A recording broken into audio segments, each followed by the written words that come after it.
we are live. Let me fix this. There we go. Check. Awesome. Okay, welcome everybody. Thank you guys so much for tuning in. Happy Tuesday. Today is day 10 of the Richard Allen trial. Let me fix this. Again, as always, thank you guys so much for taking the time out of your day to watch the show.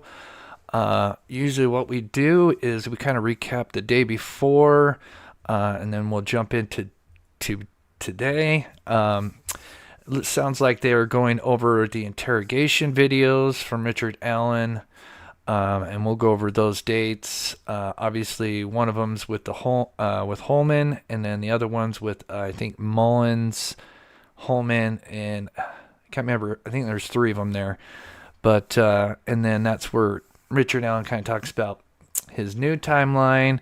So we'll go over that and kind of compare, his original timeline to his timeline, and he tells them in October. And yeah, we got a lot to go over. So welcome everybody. Of course, huge shout out to my wonderful mods coming in, working.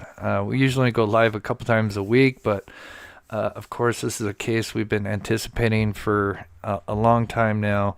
So I can't thank you guys enough for your hard work. So thank you so much. And let's get right into it here. Let's see. Where do we got it? Day 10 here.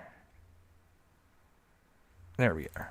Teenage girls, Okay. Abby Williams and Liberty German, had made last-minute plans to go to the Monon High. I just need to make sure. I apologize for starting late. We had a little power surge happen just about a half hour ago. It knocked out my power and internet. I wasn't even sure if I was going to be able to go live this morning, but we got it going. So quickly, I'm just going to quickly play a 2-minute recap just for anybody that's not familiar with this story. And then we'll get into recapping just the last bit of yesterday.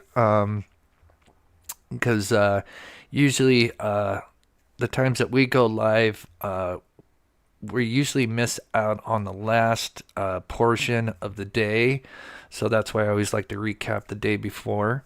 So we'll quickly do a 2-minute recap and then talk about a little bit of some interesting stuff they talked about yesterday, and then we'll get into today.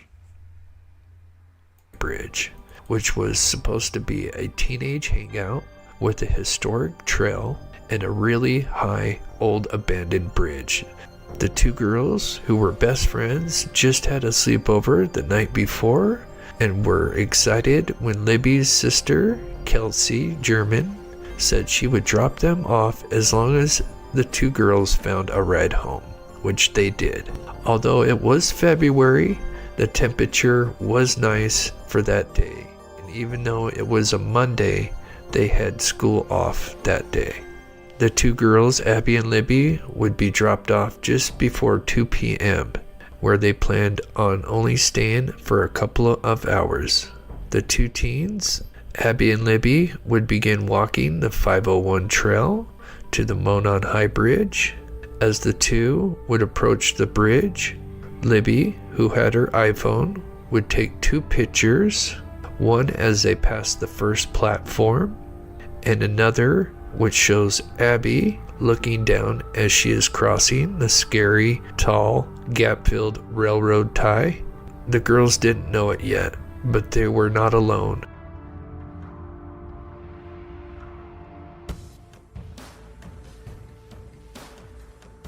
As a few hours would go by, the father of Libby, Derek German, would show up, but the two girls were not at the meetup spot.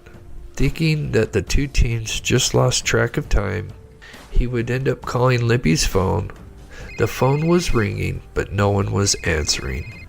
He would begin searching for the two teens, but when running into other people, no one had seen them. Eventually, the authorities would be called out, and this would lead to a search party looking for the two girls. But sadly, there was no sign of them on that first night of the 13th. With the search being called off late that night for safety reasons, it would be resumed early that next day. They brought in helicopters, divers, and many other resources to scour the area. But just around noon that day, they would soon discover a grisly scene.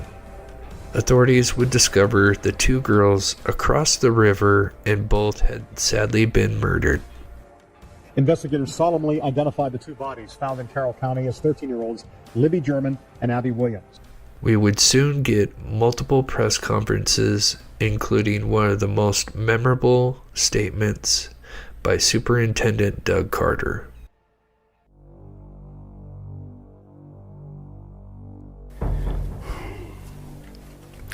We know that this is about power to you. And you want to know what we know. And one day, you will. Boy, it feels like ages question ago to you. when we heard this. What will those closest to you think of?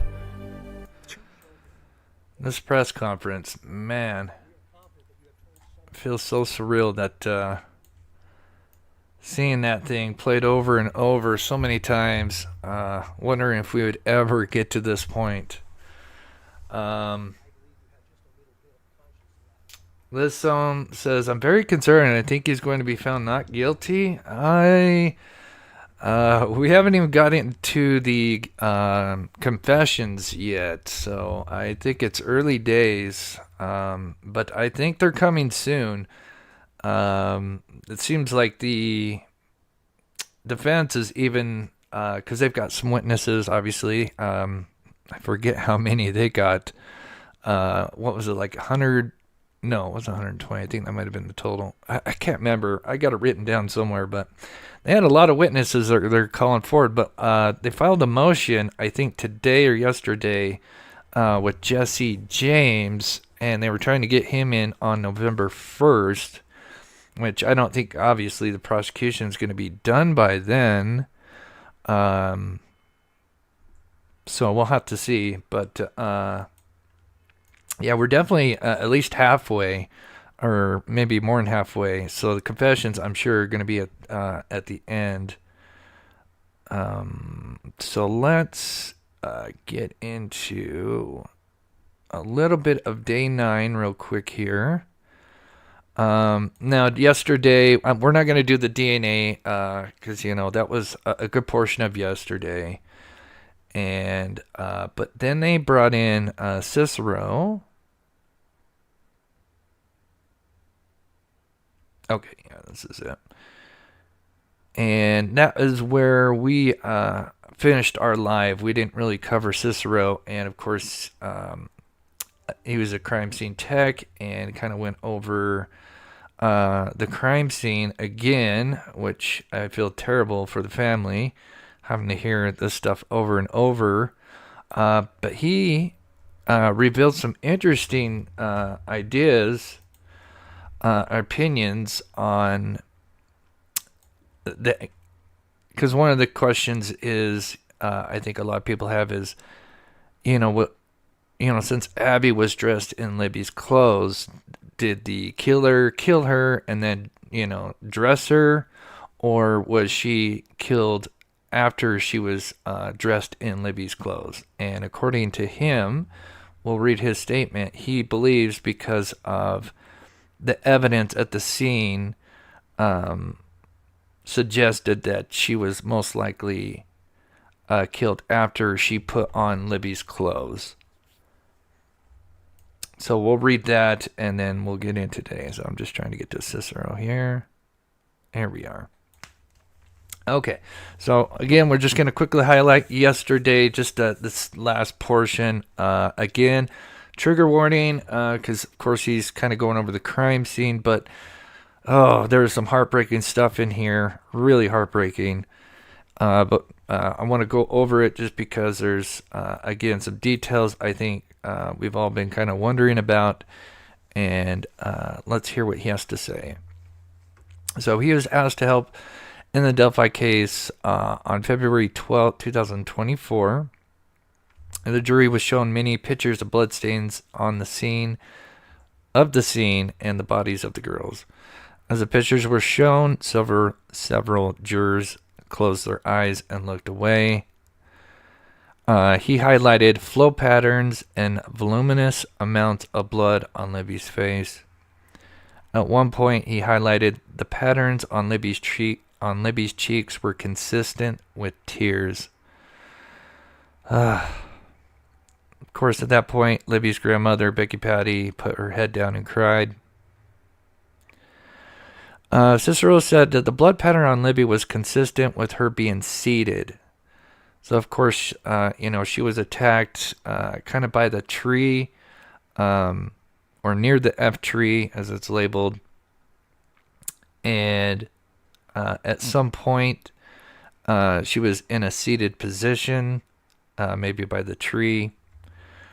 Prosecuting attorney Jim Luttrell asked, "Do you believe Liberty was moved after she died or was unconscious?" And he said yes. He said he would have expected more blood where Libby was found lying. So basically he said, because obviously Libby's body was dragged from likely the tree around the, what is known as the F tree, and moved closer to where Abby's body was at.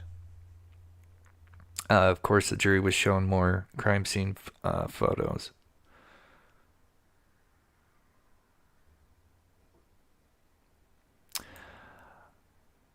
Let's see. Yes. Cicero said the blood on Abby's chin was a sign she had been moved because blood would normally flow from a neck wound, not up. Flow down from the neck wound, not up. Cicero said all of the blood in large pools belonged to Libby. Cicero said Libby was dragged to where her body was found. He believed Abby died where she was injured. Cicero said it was very unusual that there was no blood on Abby's hands. So this is one of the main things suggesting that Abby was wearing Libby's clothes and then was killed. He said that he had never seen a wound like hers with no blood on the victim's hand. He offered an explanation that Abby was bound when she was injured, which is very interesting, but there was no evidence of that. He offered another explanation that she was unconscious or restrained. And that's what I always kind of thought about, because there was that mark under her, between her lips and chin. I wonder if maybe she got hit, like maybe with a pistol, and got knocked out.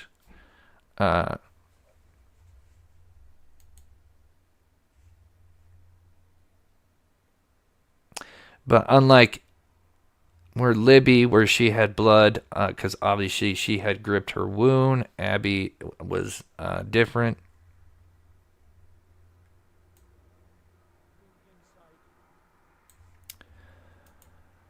Let's see, we went through this. Okay. Last little bit, he told the jury that Abby Williams was killed while wearing the clothes she was found in, so obviously Libby's, and said he wasn't surprised that investigators didn't prediction on the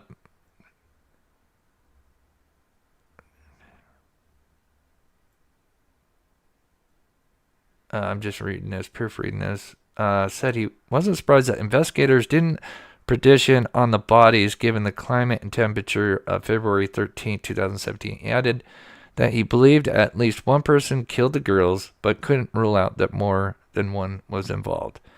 And then defense attorney Jennifer Auger asked Cicero about his conclusions on blood found at the scene, asking him to explain how the blood could have transferred to where it did.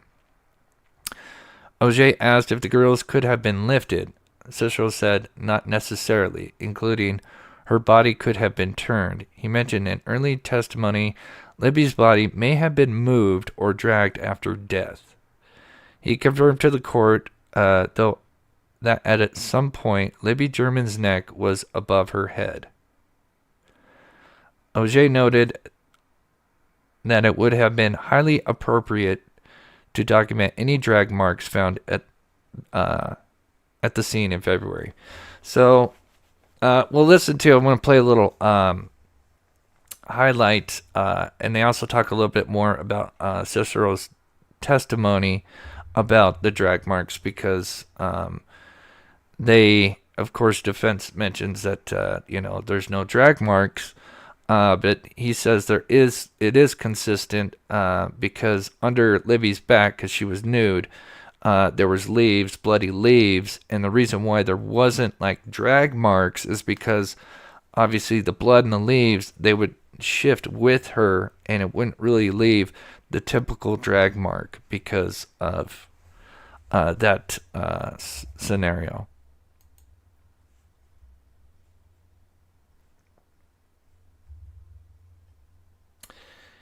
Yeah, I mean, I always wondered, because, the mark, maybe she could have been hit in the chin. Oh, maybe I should turn up the volume here. I think they talk about this in the final moments. Clip An here. investigator testifying today to blood marks on Libby's eyes consistent with tears. That moment, stirring tears inside the courtroom from Libby's grandmother. Thanks for inviting us in. It's now 11 o'clock. DNA and blood spatter were the focal points in court today. The science of solving crimes, and this one more complicated than most. Our Emily Longnecker was in the front row during today's testimony, and she joins us tonight from Delphi to break down the biggest takeaways from day 9. And I want to warn you, some of the details that you're about to see in this story are hard to hear. Today's testimony came from 2 different witnesses. The first testified about DNA. Look at these poor people camping out already. They said it was like 10 or 11 when they're doing this, and there's people already out there. And of course, yesterday, the judge had made a statement about people sleeping in her courtroom. Found at the crime scene. The second was an expert on blood pattern analysis who testified about what he called a voluminous amount of blood, most of it, he said, belonging to Libby German, that was found at different spots around the crime scene. Major Pat Cicero testified he believes Abby Williams died in the same spot where she was attacked, saying there was no blood on her hands, something he said he'd never seen before, calling it, quote, very unusual. Cicero said Libby German was likely attacked close by, but at one point was, quote, moving and basically walking in blood. Cicero told the jury he believes Libby bled to death a short distance away from where she was first attacked, based on the large amount of blood in one spot. Cicero said Libby was later dragged a short distance close to a large tree, perhaps to try and make it harder to spot her body. Cicero also testified he believed Libby left a bloody handprint shaped like an upside-down L on one of the trees. His testimony and photos from the crime scene led to several jurors looking away. When Cicero testified that markings near Libby's eyes were consistent with tears, Libby's grandmother put her head in her hands and wept. Cicero told the jury it's possible one person killed the girls, but on cross-examination said he couldn't rule out that more people were involved. The state's DNA expert, Stacey Bozanovsky, told the jury she tested clothing from Abby and Libby found at the murder scene, skin cells from under their fingernails, and the blood from the crime scene. She testified she also tested several items from Richard Allen's home, like his blue Carhartt jacket, carpet from his car, knives, and the unspent cartridge found between the girls' bodies. Her conclusion, quote, Richard Allen's DNA was not found anywhere at the crime scene, including on the cartridge that the prosecutor claims came from one of Allen's guns. And Abby and Libby's DNA was not found on any of the items taken from Allen's home after investigators served a search warrant. On cross-examination, the defense asked Bozanovsky about hair from the crime scene, some the lab held onto to possibly test at a later date. Bozanovsky said the decision was made to not test them at this time. Defense attorney Jennifer O.J. said, quote, but this is the time. Richard Allen is now on trial.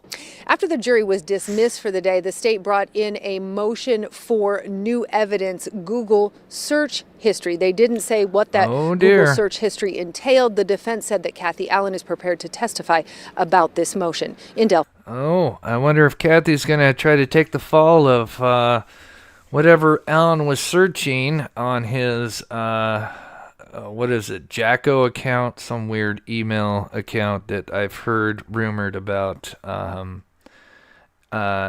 Yeah, we'll talk about that here in a bit, but sounds like there's some stuff that may not be very some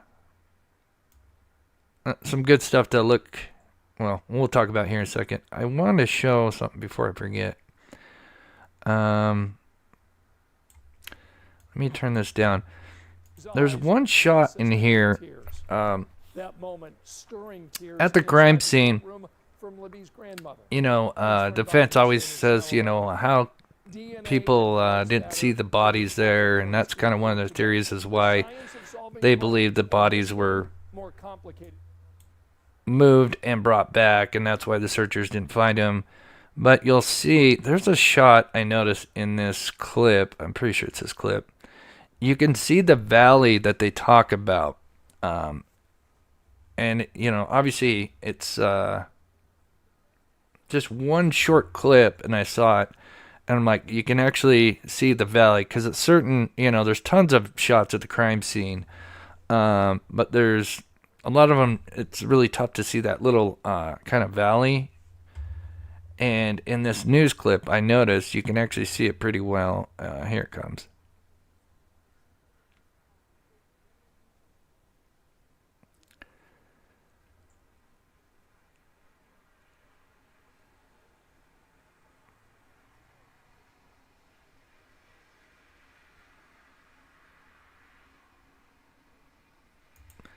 Wait, one more. I think it's right here. Right here. There we go. So you can see where the valley is, where it almost goes down in here. And you can see the caution tape going around. And you can see there's almost this depression down in here. You can even see it better here. Right. The valley is like right there, if you guys can see that. I should probably take a screenshot of that. Something I can use for later.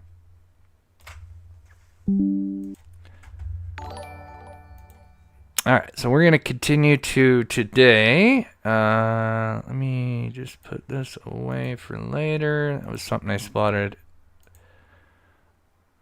Yeah, and you can see more of it there. Way. When Cicero testified that markings near Libby's eyes were consistent with tears, Libby's grandmother put her head in her hands and wept.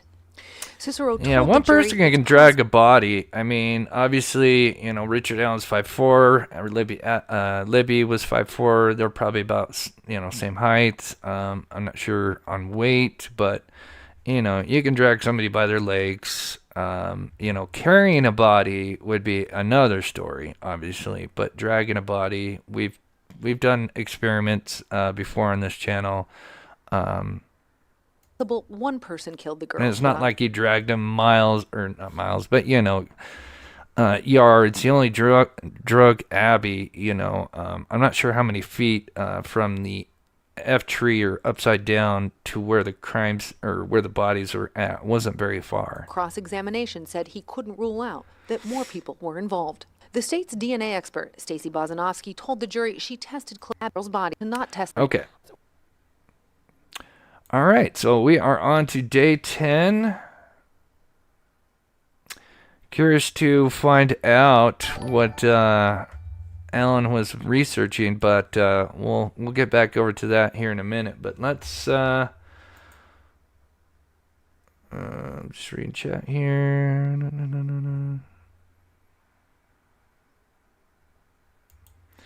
Maria says, it doesn't make any sense. If he was the one, I would think there would be DNA at the crime scene. But keep in mind, there's no DNA for anybody. So you could basically say that for any suspect. There's just no DNA, period. Just unfortunately, that's just the case. It happens. But there's other stuff like video evidence, and timelines, witnesses, and obviously more stuff to come. So continuing on, So court began at 9:02 a.m. today. Alan is wearing his light purple down shirt with khaki pants. Seems that's kind of his popular shirt with the khakis, is that purple button-down shirt. State enters into evidence 2 interviews from Alan, October 13th. That's what I thought. Okay, and the 26th. I'm going to write those dates down. I know the 26th, but I always forget the 13th. I'll write that down real quick here. All right. So Judge Gold tells the jury that parts are redacted as they do not pertain to the investigation. So I guess they're just showing them the highlights, which makes sense. The judge allows both videos, one with Mullins and Liggett, and the other one with Holeman. Okay, it's Mullins and Liggett and Holeman. Okay, got it. At 9:14, the jury enters the courtroom, and video is seen. The state plays the video from October 13th first, which we haven't really heard much about. Mullen and Liggett explain in the video why they are talking to Alan. They read him his rights and tell him he can leave at any time. Alan says he understands. In the video, Mullen reads to Alan what they have learned from Dolan's interview with Alan in February of 2017. Then the 3 men joke about their age. Alan says, "I'm in the 50 club this year." Alan gives his phone number to Mullins and tells him he has an Android phone. Alan gives his email address. Mullen asks Alan if he uses Facebook, and Alan says, "My wife does, I don't," which we've seen that.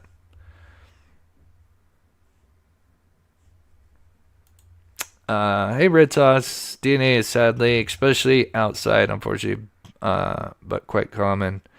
Yeah. And again, like I said, that just goes for any suspect in this case, because there's no DNA,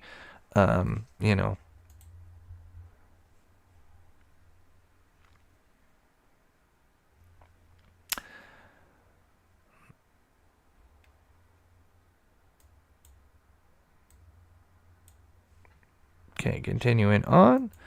Alan says in the video that he is married, had a daughter who was born in 94. He says his daughter is also married. Her husband used to live in the Philippines and Canada. They got married in 2017. Interesting. Alan says he graduated high school in 91 and studied accounting at Ivy Tech before joining the military. He says he played football in high school for a year and was not an honors student. Alan says he was in the National Guard and that he lived in Mexico, Indiana, not Mexico, the country, but Indiana, for most of his life. He says he does not consistently go to church and has no criminal record. All he has really is just a couple of, seatbelt violations. Alan says he had a heart attack in 2010 at the age of 37. He says on video he suffers from depression and anxiety. Alan tells investigators in the video that he worked at CVS since 2013.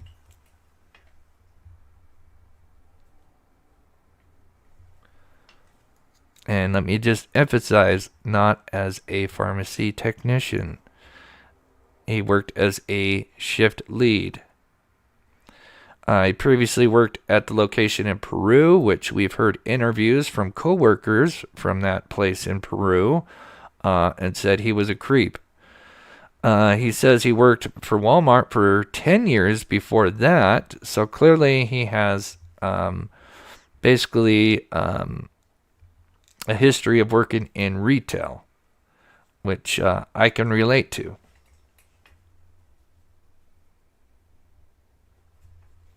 Which I'm just going to tell you, he's probably very familiar with box cutters, because that is just something that you're going to be using, because you're just stocking shelves and stuff like that. He said after that he left Walmart because of he was tired of the bureaucracy there, which I don't blame him. I worked for Walmart for just a very short time in my transition between retail stores. Yeah, it sucks. Mullins brings up February 2017. Alan says he was at his mom's in Peru while his wife was working and left there conveniently at 11:15 a.m. He said he went home and got a jacket even though it was warm out. Remember, it's February 13, but yet it was, in the mid-40s or something like that. Alan said he walked down to the high bridge, went out to a little bit on the platform, and watched the fish. Alan says he then left. And we're going to, because obviously, as I've said many times in previous lives, one of the big problems is, this trial's not being videotaped. There's no audio. There's no transcripts at the end of the day.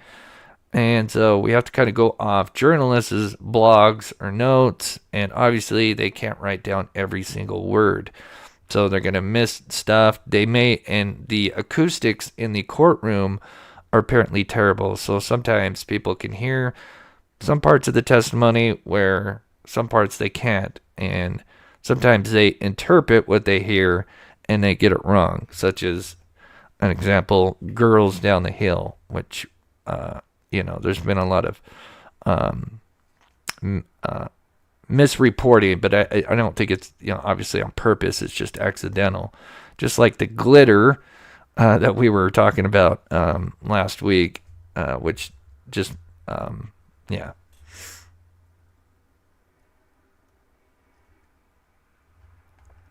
Let me finish this and I'll read chat here. We got a lot to talk about with this timeline here. Alan said he walked down to, I read that part.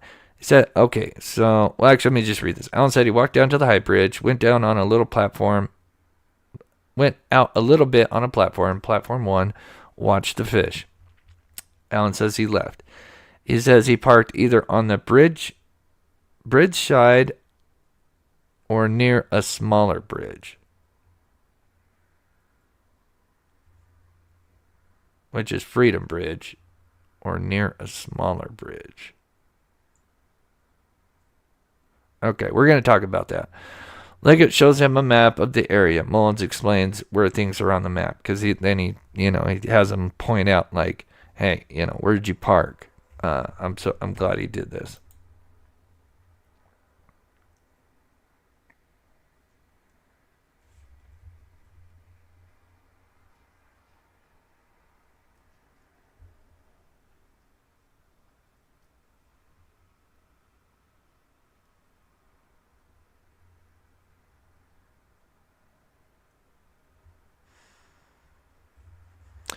Okay. Alan says in the video that he's married and has... Oh, I thought it moved on.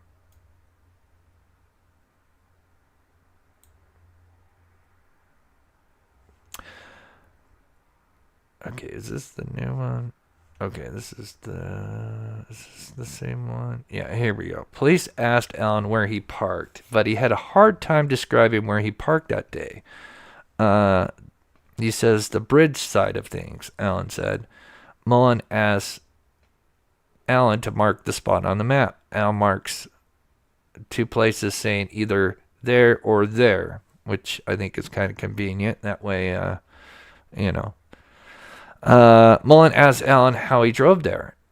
Alan says he doesn't know the road names. He just knows how he got there. Mullen asks Alan, how did you give your first statement? Alan says they were taking information from people who were there. He tells the officers he told his wife he had been on the trail. He tells them he spoke with DNR officer, obviously Dan Doolin, and tells Mullen and Liggett he met with Doolin in a Save-A-Lot parking lot. I've thought about it a lot as time goes on, Alan says, which I think is a very interesting statement. I would think if you were innocent, you would think about that a lot, because if you were there, according to what he's going to say here in just a minute, from noon to 1:30 or 1:45, you're basically leaving when the killer allegedly is arriving.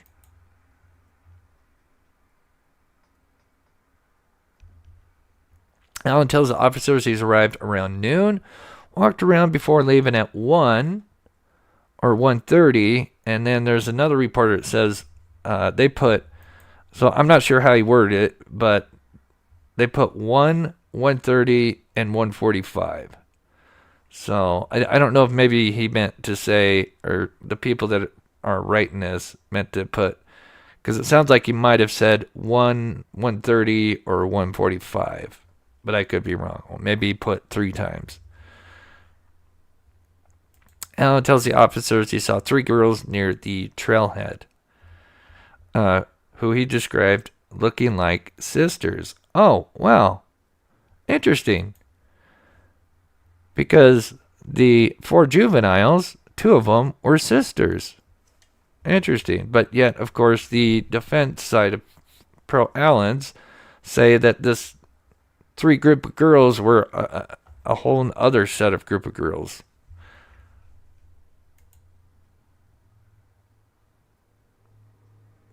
Then I didn't really see anybody. After that, I'm assuming, Alan says. Now, there's more to this, obviously, because that's just one person's perspective of what they heard. Here's another one. Let me get the chat real quick here, because I wanted to snag them. CR, thank you so much for the $3 super sticker. I appreciate it. It does help me out putting all this stuff together, and we're going to put some visuals together. Of course, this is new stuff for me today, but what I'm going to do after today's live is I'm going to put everything that he says in this interview, because obviously this is we've only heard just parts of this interview. We've only heard the other one talked about, which is the one with Holeman. But he mentions some very interesting things that he sees at certain areas. And I want to kind of draw that out and then put the regular timeline and show all the inconsistencies. Because, that's the way we like to put stuff together, the timelines.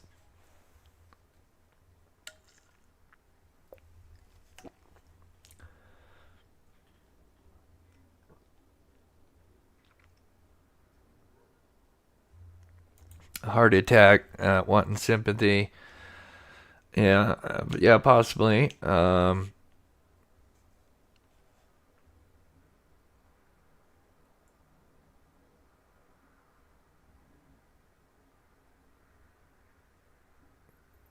Yeah, I mean, as far as the victim's weight, like I said, it's not about her weight. It's just obviously a person dragging a body, weight irregardless, just dragging dead weight. Obviously, it's, dragging would be one thing, carrying another. I remember, again, I forget the,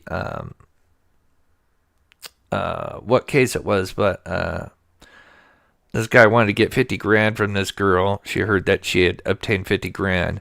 Come to find out, after he killed this girl, most of the money was actually, it got like wet and ruined, and like most of it was ruined, and only like 5,000 was actually salvageable out of the 50 grand.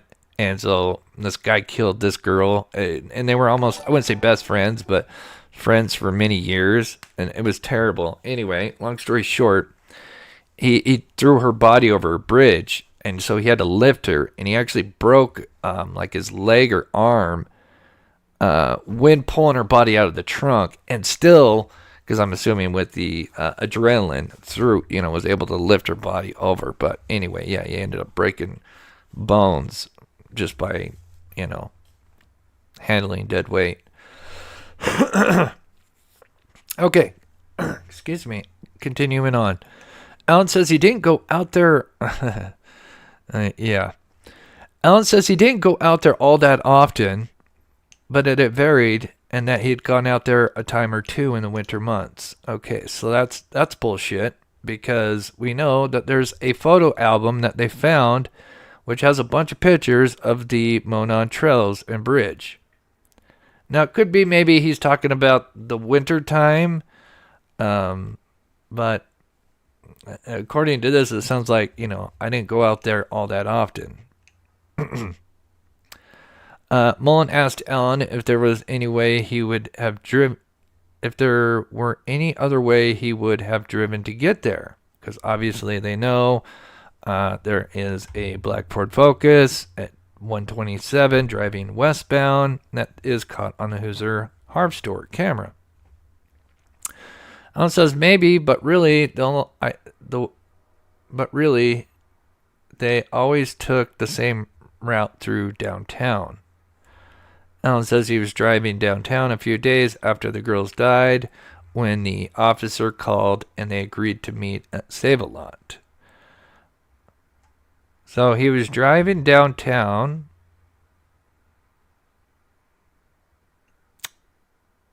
and he couldn't meet them at the sheriff's station to do an official interview, where obviously his memory would be the most, obviously his memory would be a lot better, because that was just days after the murder. But according to Doolin, who came off very credible, said that he did not want to meet at his home or at the sheriff's office. He wanted to meet at a grocery lot. Alan said he thought about it a lot. I'm sure he did, because he was probably there around them. Yeah, interesting. So you would think if he was innocent that, man, I was there around this time this terrible tragedy happened. I wonder what I could do to help. Maybe I saw something. Yes, I came forward, but, there's this press conference in 2019 where they ask, hey, we want to know if anybody parked at the CPS building or had been around in that area. But yet, Alan didn't come forward after that. Alan says he told Doolin he saw 3 girls. He thought one was babysitting 2 of the girls, and he thought they looked alike. Remember, and one of them apparently says they look like sisters. Apparently, at this point in the courtroom, Richard Allen is shaking his head. In the video, Allen said there were 2 cars at the end of the trail near the entrance. He's talking about the Mears parking lot. He says he sees a sedan and an SUV. So I would love to know. We know Betsy Blair would have been there at that time. But I don't know if anybody knows who's local, what Betsy Blair drives. I don't need, a license plate number. I'd just be curious. Is it a sedan, SUV? Just be curious to know. Alan says he left around, see, this is where it says 1:30, 1:45. So I'm not sure if it was supposed to be like 1:30, 1:45. Alan says in the video that he worked at the Walmart community near the trails years ago and also worked near the Carrollton Bridge on that community service day. Alan says there were no vehicles where he parked. Interesting. On February 13th. Mullen, how far out on the bridge he went that day? Probably meant to say Mullen asked how far he went on the bridge that day. He said he wasn't sure how many feet it was, but he never went past the first, and it says pattern, but I'm sure he meant to say, probably didn't hear what they were saying, but it's first platform. Oh, thank you. It's my pleasure.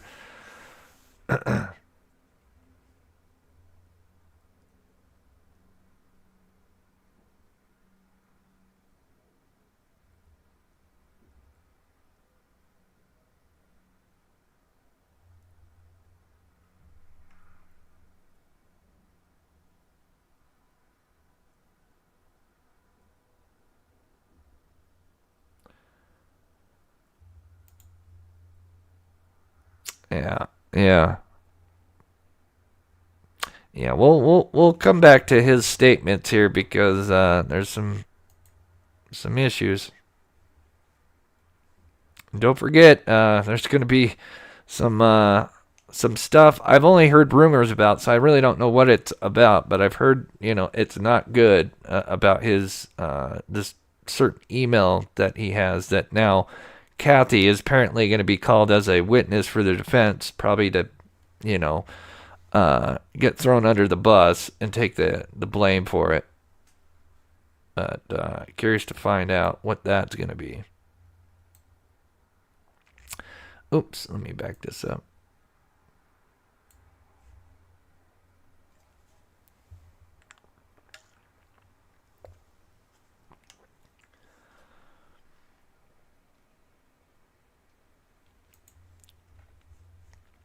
Okay, Alan says he didn't go out there all that. Oh, wait. Oops, sorry. I thought that moved on.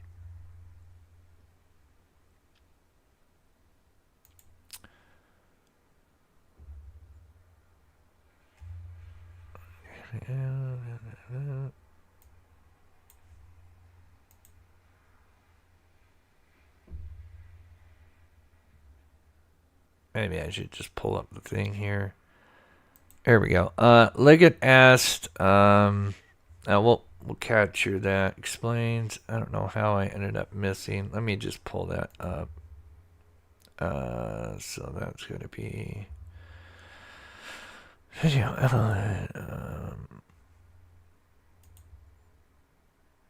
No, that's back.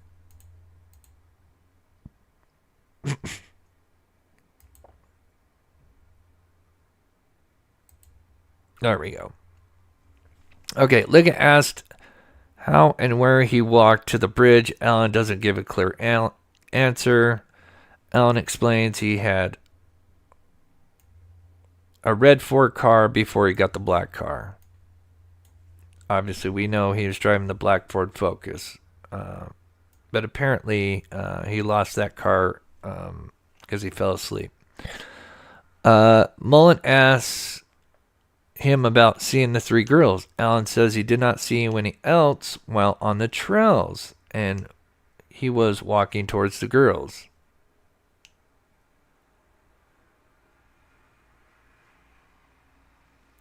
I don't really remember seeing anyone that day. If I did, they didn't stand out to me. Alan says in the video that he had an individual stock trading account and was trying to get rich. In the video, Alan laughs. Alan says in the video, that was a hobby, I guess, for me, referring to the question about the stock ticker. That's right, because, he had a phone, remember? Yet there's no geofence data showing that he had a phone that day. Mullen asked what he was wearing that day. Alan said he was wearing blue jeans and a back-off brand Carhartt jacket. I think it meant, I think that's supposed to be black off-brand Carhartt jacket. Liggett asked in the video if he was wearing a hat. Alan said if he was, it would have been a skull cap he kept in his jacket pocket. Alan says he was wearing either tennis shoes or combat boots or work boots. Oh boy. I mean, are you going to name every shoe in your closet? Just that way,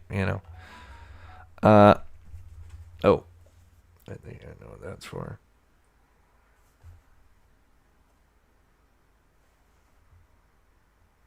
Yep. Alan, let me finish this part. Liggett asked in the video if he was wearing... Okay, I already said that. Mullen is seen texting during the interview. Mullen asked Alan what phone he had in 2017.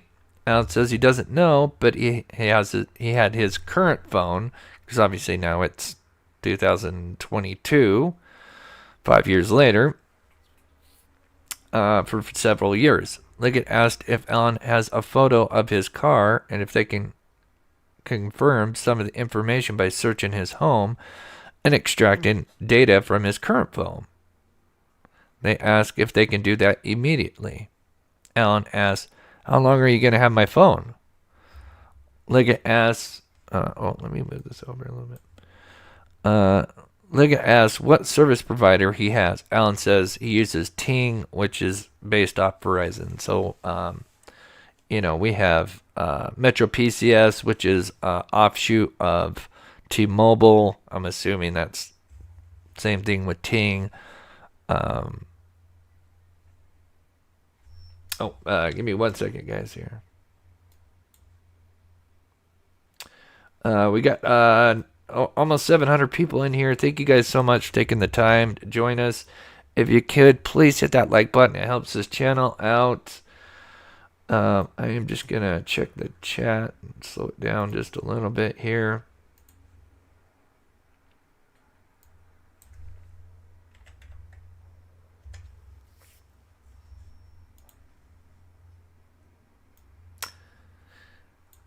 If by chance you send in something like a Venmo or PayPal, just let my mods know so I can shout you out during the show here. Because sometimes I don't get the notifications right away. All right, moving on.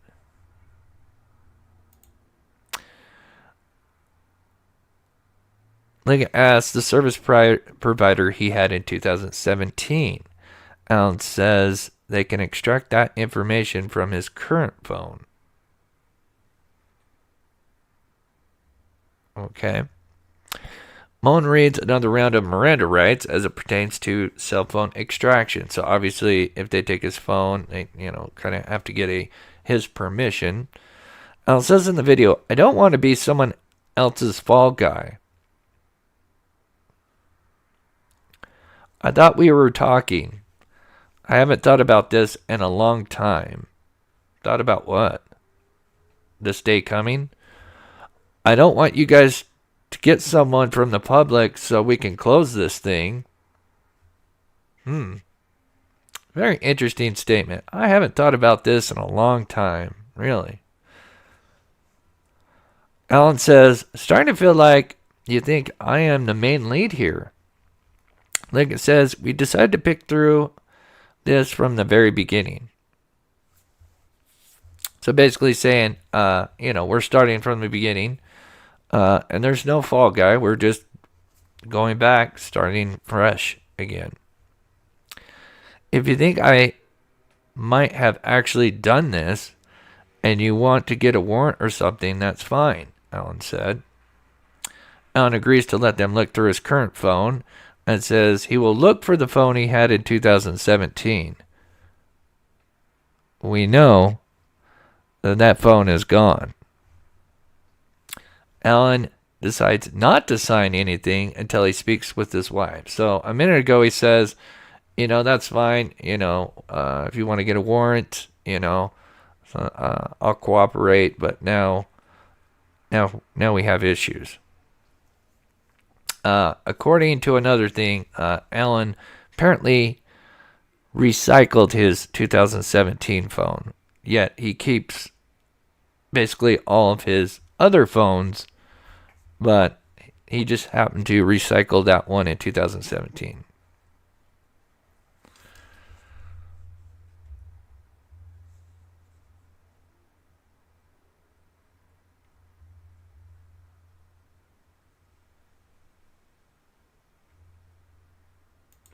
There you go. Yeah, they didn't need they solve crimes the old-fashioned way. Yeah, witness pounding the pavement. Right. Yeah, his choice of words is interesting. It is. I would love to see the actual video, obviously. I'm sure we all would. Alan says in the video, am I an angel of a person? No, but I guess I don't. But I guess I just don't want you looking through every website I ever checked. He says he's worried they will find pieces close to fitting and make it fit. Well, I mean, let's just be brutally honest. If they find out he's just looking up, obviously, prawn, I don't think that's gonna make them connect to Abby and Libby if he's looking up, naughty stuff. But if there's other things that he's looking at that may relate to this, or if he's researching this case methodically, might be another story. Or other things. I don't think you're coming after me, Alan says. I want closure for the family as much as anyone else. Apparently, News 8 Kayla Russell reports Kathy Allen is pretty upset watching this. So obviously, it's one thing to be reading this from somebody's point of view. Obviously, we're missing out on a lot of context and the atmosphere of what's going on in the actual video. Alan says in the video that he would not want people going through their home. We're here because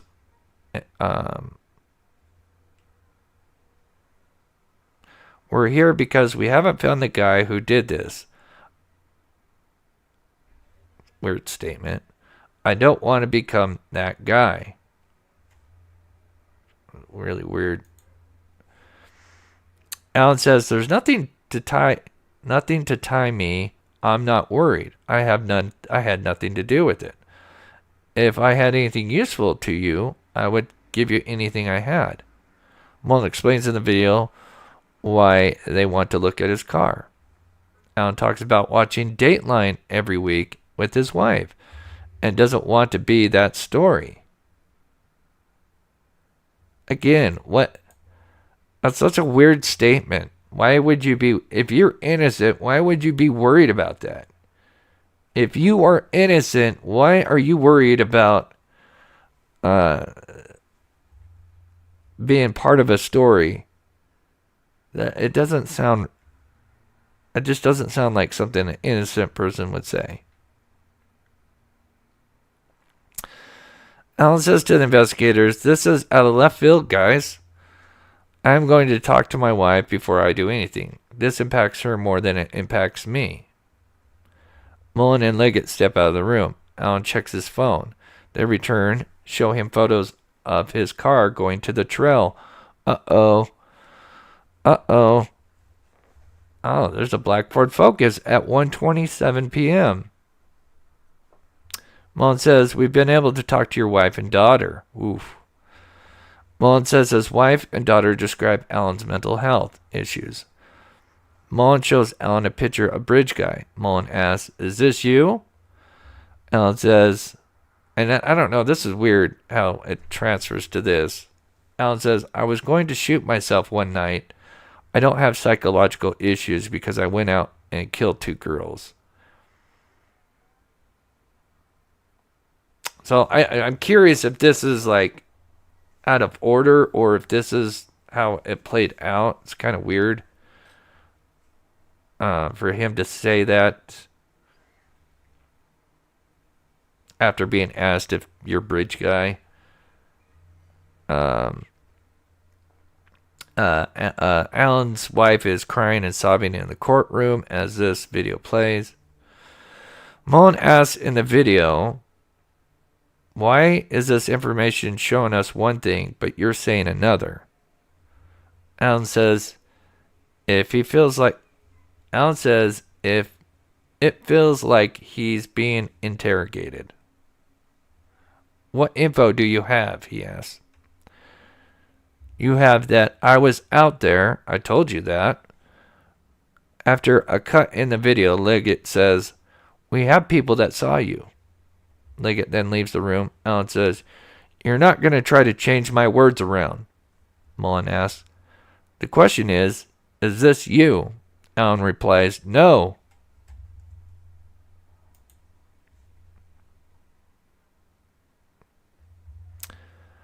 Let's see here. How's chat going here?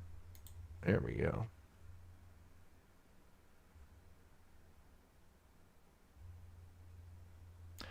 Yeah, I want to know because we're going to talk about that here in a minute. There's a email that he used called Jacko or something like that. It was weird. Apparently, I've just heard some rumors. It's not good, and the defense is actually going to be calling his wife to probably try to have her throw herself under the bus. That I'm just speculating. But again, we still got a long ways to go. We haven't even gotten to confessions yet.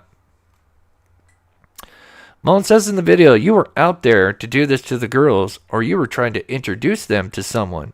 Alan continues to deny. Alan says, arrest me or take me home. I'm done. You're not going to find anything that connects me to these murders. You've lost my trust. Now you pissed me off. You're an asshole, is what he said. In the video, Alan gets up and leaves. Now, this is not good. At that point, the video ends after he calls Mullen an a-hole. And apparently there is laughter. And that is coming from the Allen's family in the courtroom. Yeah, that's not good. That's not good. Not good, not good.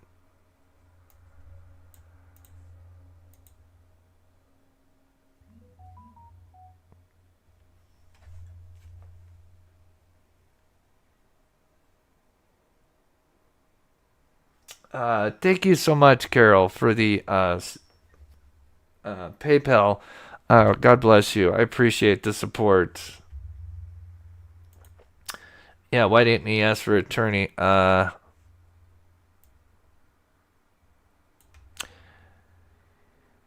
Let's see. He doesn't know the road names. He gets the first statement. There was something. Because I'd pulled from. Because obviously there's two blogs. And there was something in one of these that was. Okay, so this is part 2.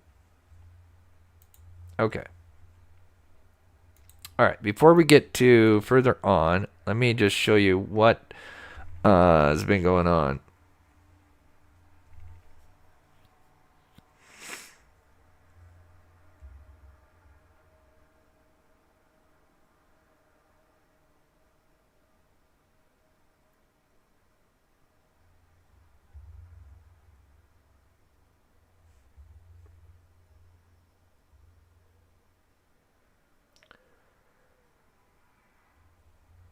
Sasha says they should have pled insanity. Yeah. I don't know. It looked like they were kind of going that way with Alan, apparently, going downhill and, eating wet paper and eating other stuff. But according to the guards, they said that it looked like he was just faking it.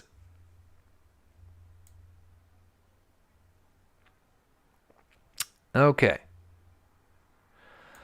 Here's some other statements that I want to read. This is from some other reporters, obviously, because again, certain journalists are going to hear some things, other journalists are going to hear other things, and miss out on others.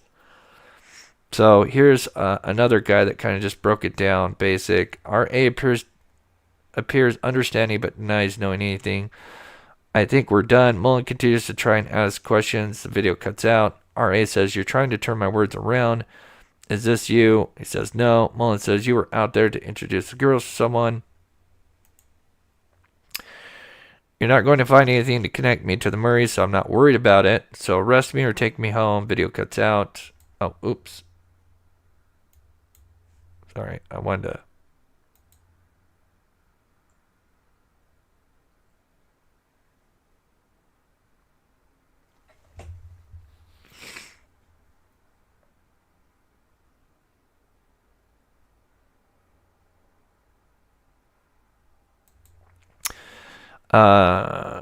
So either arrest me or take me home. Video cuts out. R.A. says, this is ridiculous. Are you arresting me? Are you arresting me? RA says to Mullen as he leaves the room, "You're an a-hole." Audio laugh in the courtroom from Alan's family. Again, I don't think that's very, very professional.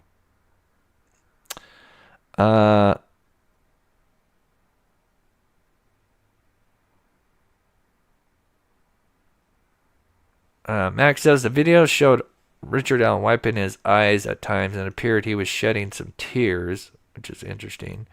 This is going back to, him talking about the timeline. But here, so here he says, this is interesting. So this has been reported at least 2 times by 2 different journalists. So Richard Allen says he left the trail at 1:30, 1:45. So I love how he gives himself a nice little 45-minute window cushion there.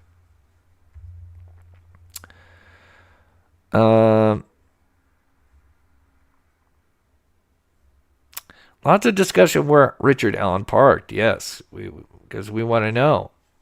He called it the farmer's entrance. And interrogators had Richard Allen point out on the map where he would have parked. But we know he did not park at the Mears parking lot because Betsy Blair was there. There's no... so that either leaves the CPS building or... you could say the other parking lot for the Freedom Bridge.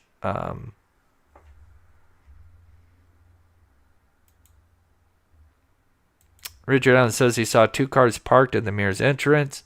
One was a sedan, one was an SUV.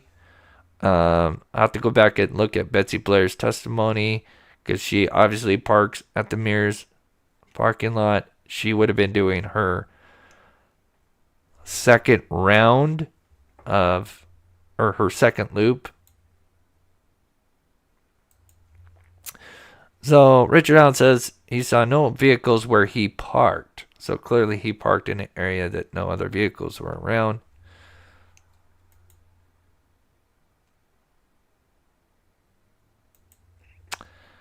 RA says he may have seen someone on the bridge when I came back through. Maybe Freedom Bridge? To clarify that out.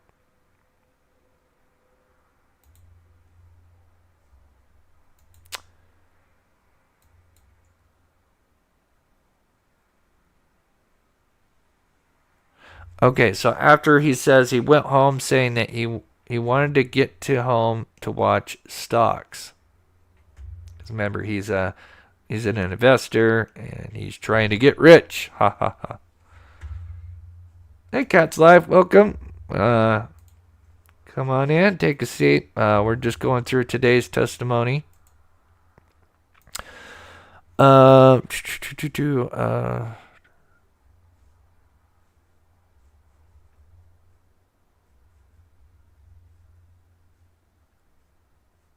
Again, they asked, just from another point of view, he says he had blue jeans and I had a Carhartt jacket over the years, saying he had a black and a blue one. That said he was probably wearing the black jacket. Oh, of course. Yeah. I got a blue and a black one, but, yeah, I told him I was wearing a blue one earlier in 2017, but now it's the black one.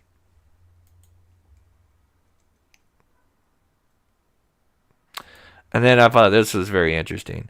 Richard Allen says he thinks he recycled his old phone from 2017. Well, I'll keep all the other ones back all the way back to the Nokia days, which I don't even think you could take photos on. But but there's no need to recycle those, right? Well, but we'll recycle this one from 2017.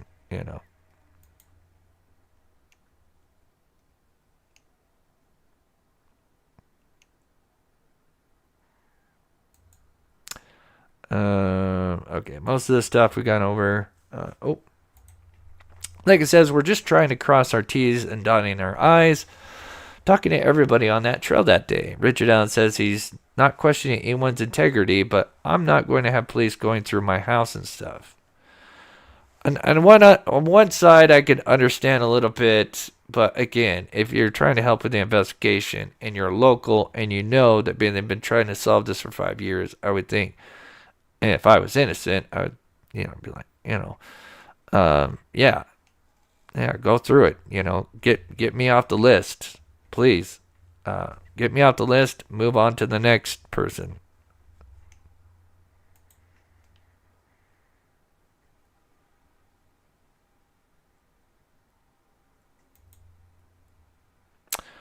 After some more discussion, Liggett says, I don't want you thinking we're coming after you.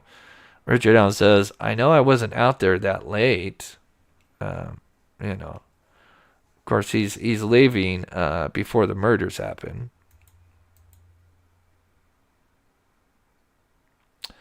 Richard Allen says, we're here because we haven't found the guy that did this. I'm not going to turn into that guy. Mullen says they want to search the home to eliminate him. Richard Allen says, I had nothing to do with it. I don't want to be any more involved in it than I have to be. Because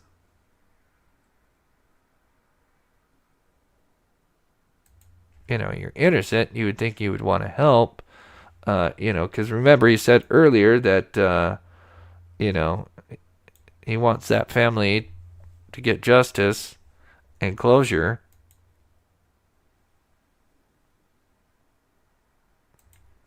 Okay.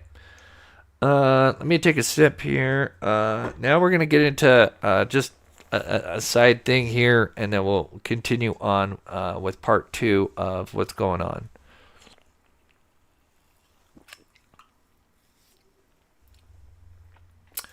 Maybe he picked up somebody from Peru.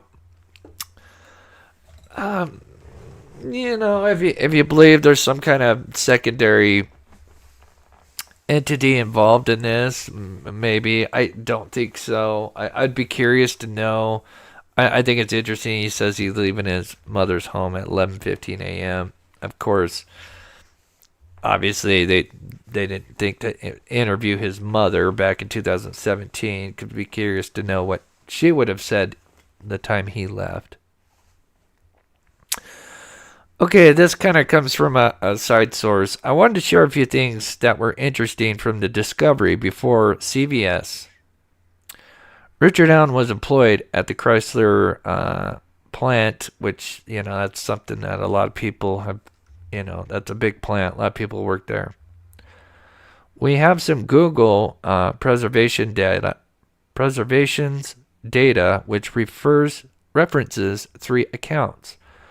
OZPEP 123,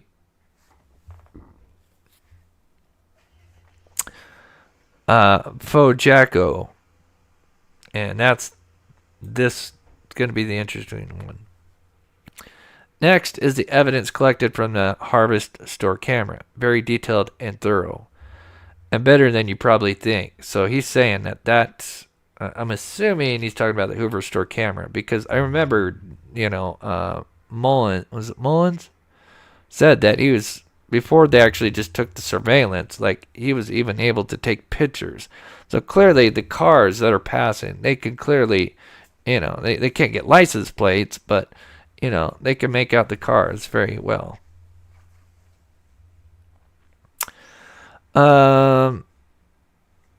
The OP attached 4 images to the post, one being an order document that was released that references very sensitive materials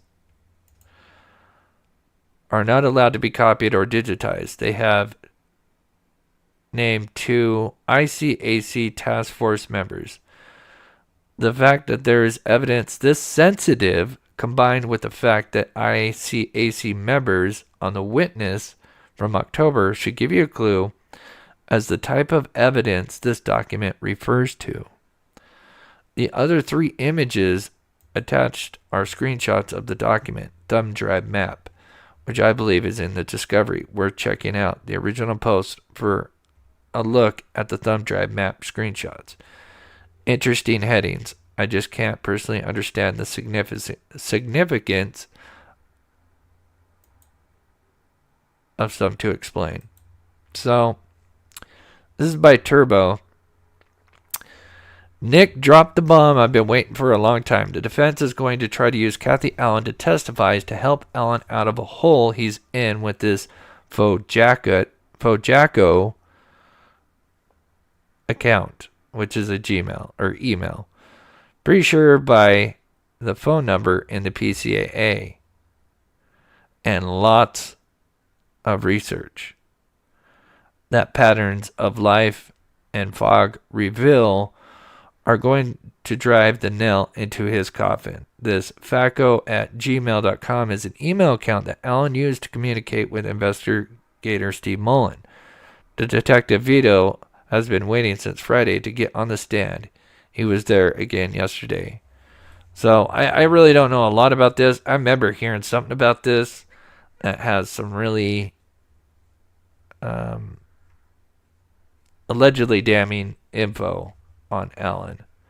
So, we'll have to see what that is. But clearly, we know that they did ask Kathy Allen to testify on behalf of this. So we know this is coming. Whatever this is. Anybody in chat has an idea? I want to speculate, but apparently it's not good.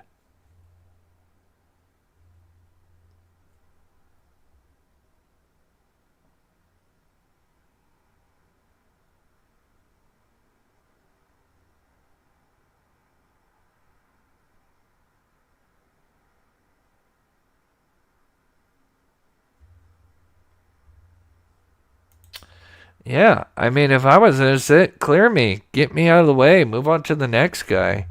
I just wanted to show you this because, oh, wait. I think this had actually something in it.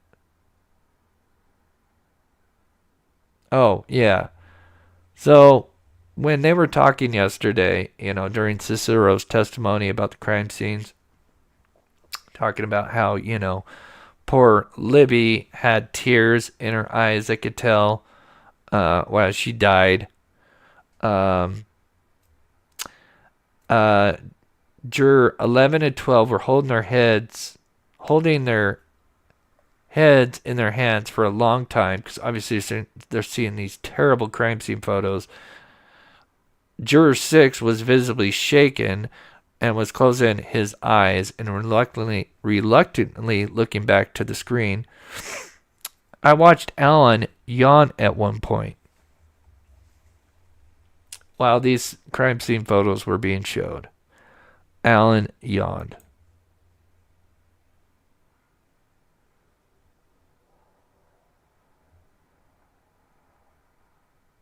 These poor girls deserve justice. They went through something I can't even imagine how terrible. Ugh. It upsets me. It really upsets me. Okay. We come back from, or this is just before lunch. So now they're going to get into the second interview, which is now with Holeman. Remember, first part of the interview isn't recorded, or, the very beginning, which defense, was trying to find a technicality because, the Miranda rights weren't read, but, usually you're reminded when you come back in, and I've seen this in previous cases where, they'll interview a potential suspect one day, Mirandize them, and then when they bring them back in, they say, hey, just to let you know, you're still Mirandized, just to let you know, you understand that, right? Right, okay, now we move on.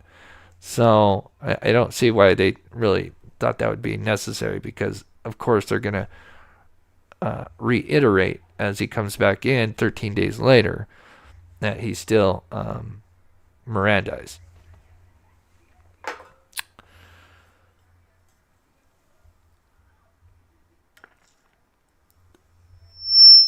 Oh, God, I'm so sorry, guys. Jesus. Okay, the state plays a recording of Indiana ISP Officer Jerry Holeman interrogating Richard Allen, October 26, 2022. Holeman tells Allen they found guns, knives at his home. He asks Allen if he had guns or knives with him on the trail on February 13, 2017. Alan says no. Let's get to the meat and potatoes of this, Rick, Holeman says. He tells Alan they match the extraction marks on the cartridge found at the crime scene to Alan's gun. Alan crosses his arms. Obviously, we know that's kind of something where, if somebody does that, that feels like they're more enclosed, whereas somebody who is more, would say, innocent, they would be open. You're kind of, hands next to your side. But if you're closed off, that means you're guarding yourself. Again, that's just watching those interrogation videos. Very interesting.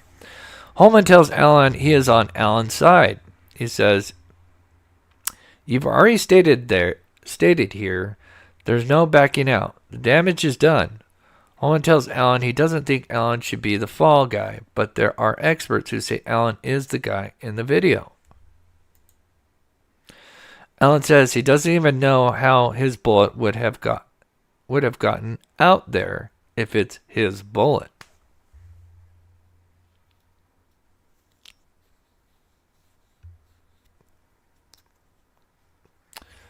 Let's see, is this the part where I ended?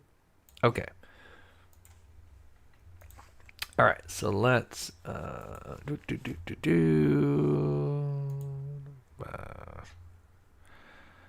that is day 10.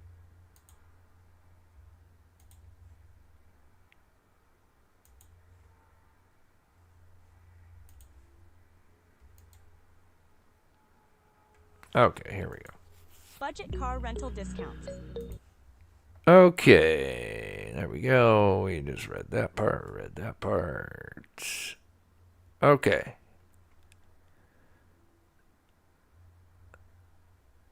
Alan says he doesn't even know how the bullet had gotten out there if it's his bullet. There's no way, Alan says. There's not. Here, let me do this so you guys can see a little better as I read along with you guys here. Okay. Holeman tells Alan he's on Alan's side. You've already stated here there's no backing out. The damage is done. Oh, sorry. Alan says he doesn't even know how his bullet has gotten out there, if it's his bullet. There's no way, Alan says. There's not. I don't know how that round got out there. It's not my round. The media is going to portray you as a monster, Holeman says. There's only one way to get out in front of this, and that's to tell the truth about what happened that day. Are you the mastermind? The truth will set you free. That's what I would have thought, Alan says. Talking about the truth sets you free, I guess. Then the truth, Holeman says. Why do you say it's over? Why did you say it's over during the search warrant? That was referring to when they were searching his home and they had brought Alan into the vehicle. And at some point, Alan had said, it's over now, it's over, something to that effect. You talk to people I worked with. You talk to my neighbor, Alan says. He says he has anxiety and he was stressed. Oh, gosh. I get anxiety and stressed all the time. The evidence shows you're involved, Holeman says. There's no way around for my gun was anywhere near the girls, the bridge. Near the girls or the bridge, I guess, Alan says. You're trying to say I murdered 2 girls. I'm done. The damage is done. Just do what you're going to do. I don't think you're the one who killed them, Holeman says. Are you? Anyone who knows me knows I could never do anything like that, Alan says. I did not murder 2 little girls. You're trying to convince me to confess to something I didn't do.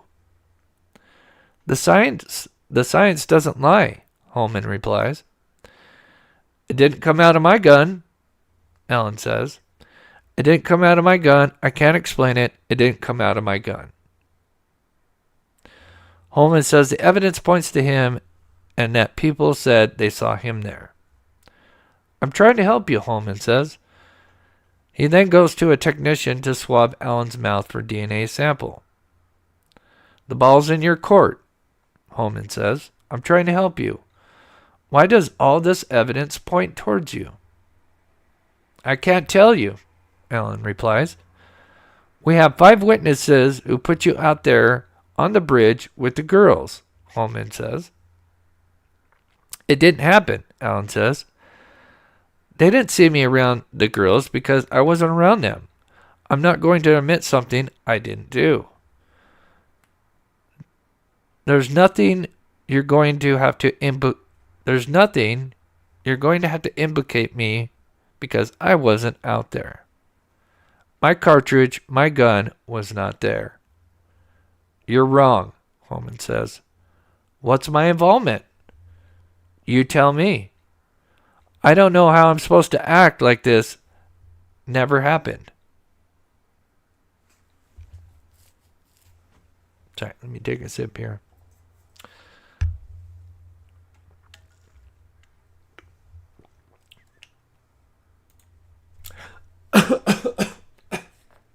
Oh, background stories. Good to see you.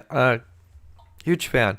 That's funny. God, I almost choked. Because I remember they were talking about the colors. Yeah, that's interesting. You mentioned that. Very interesting. Yeah, about the pastel colors. Yeah, because I just watched that documentary. Yeah, very interesting statement. Okay, let's continue here. All right, who we got? Okay, Holeman. This is the day. This is the time, Holeman says. This is the time to get out in front of this.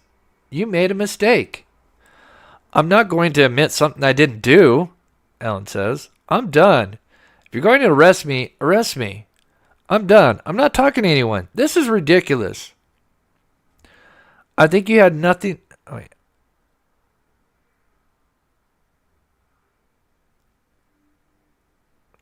I think nothing you have is going to show me around the murders of 2 little girls, Alan says. I'm not going to do this. Holeman says for Alan to sit tight. Sit tight, Alan. Then he explains how the ISP lab tied the cartridge at the scene to his gun. Alan says, there's no way for my bullet from my gun was found at the murder scene. Holeman tells him scientists say it is. And I'm telling you, it didn't happen. I didn't shoot anyone. I never even pointed a gun at someone. I wasn't there. You said you were there, Holeman says. That's a good point. Alan says, he was at the trails, not at the murder scene. I'm done talking, Alan says. Arrest me if you're going to arrest me, but I'm not going to sit here and tell you that I did something I didn't do. The very day they said they wanted to talk to people there that day, I came in. We'll circle back to that. You don't believe the evidence? Holeman asks. I don't, Alan says. I didn't do it. I'm not going to sit here all day. I didn't do it. You obviously think I did. I'm not going to tell you I did something I didn't do. I'm not going to tell you I had something to do with this. Arrest me. Sad you're doing this, Holeman says. Holeman tells Alan he lied to his wife for years. He says Alan's depression got worse. Oh, and that would be interesting. Stop there. Something tells me, obviously they interviewed Kathy and his daughter. Something tells me, especially probably from the daughter, that they mentioned that after 2017, his depression gets worse. Guaranteed. Speculation, but I'm just putting a guaranteed mark on that. I wonder why. Mine would too, Holeman says, if I killed 2 girls. Holeman says, "We know you have anger issues and depression." Holeman puts forward the theory that Alan was there and the girls made him angry. I agree. Let me take a sip here. Sorry, guys. I'm trying to bring out the, intensity.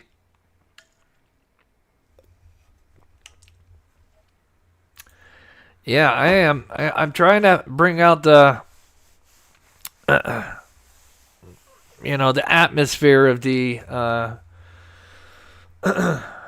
interrogation, the interview, whatever you want to call it here. But I just want to shout out to those that could support this channel. Carol, it really does help me out because we spend all day putting this stuff together and afterwards listening to a bunch of podcasts. So, again, God bless you guys because this is a lot. All right. This is your opportunity, Holeman says. Alan asked him to please stop giving him opportunities. I didn't kill the two little girls, Alan says. What did you do? I went for a walk on the trail, and I went home. Holeman asked, do you know Ron Logan? Not that I know of. The evidence doesn't lie, Holeman says. I'm trying to help you, Holeman says. If you don't want me to help you, I won't. Do you believe in science? I believe in science. The bullet did not come from my gun if it was found at the murder scene or on the bridge. I'm telling you, any round involved in this... God, that's interesting. Okay, I just have to stop there for a minute. I just want to point this out. Holy shit. Let me read this again. That bullet did not come from my gun if it was found at the murder scene or on the bridge. Now, his bullet was found at the crime scene. And what happened is he had likely racked the gun while he was on the bridge to scare these poor little girls. And then he probably racked it again at the crime scene. So I find that interesting that he has to mention the bridge because maybe he's thinking maybe there's something else. Maybe he racked it and there's a bullet there on the bridge. But why does he mention the bridge? It's one thing. My gun, murder scene. But think about it. Why is he mentioning the bridge? We know he racked it on the bridge. And it likely got racked somehow at the murder scene. Probably to scare them again. Why he's having them undress. And forgot that he had previously racked it. Now the bullet got ejected. Let me know your thoughts. But I think that's very interesting. If you look at that. Because I would think, that bullet didn't come from my gun that was found at the murder scene. Anyway, that's my take on it. Thank you so much, Peyton. God bless you. You've sent a lot. I really, really appreciate that.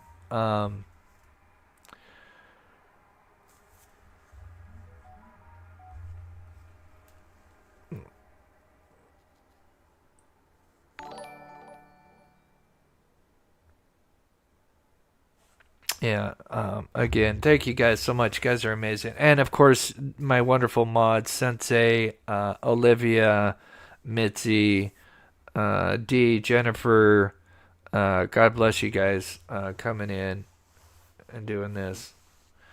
All right, I'm going to continue, but again, that's really interesting. He's mentioning the bridge and the murder scene, the two areas where he would have racked his gun. Very interesting. All right. That's what I think. I think again, he can't help it. He tells the truth in some of this stuff. I just you know. All right, okay, I gotta get back into character here. I believe in science, Alan says. That bullet did not come from my gun. It was found. That bullet did not come from my gun if it was found at the murder scene or on the bridge. I'm telling you, any round involved in this did not come from my gun. That's spelled wrong. I'm telling you, you're wrong. Oh, excuse me. I'm telling you, you're wrong, Holeman says. Alan says he carries a gun when fishing or mushroom hunting. You realize mushrooms don't grow that early, Alan says.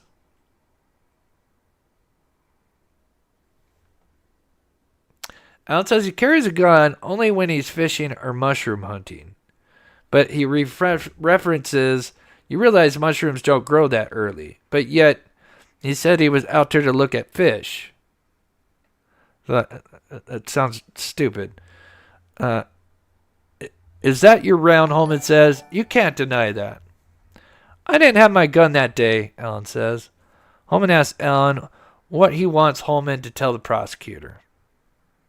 Alan says, I want you to tell him whatever you want to tell him.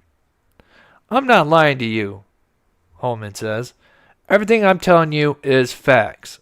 I'm not trying to trick you. I'm not making this up.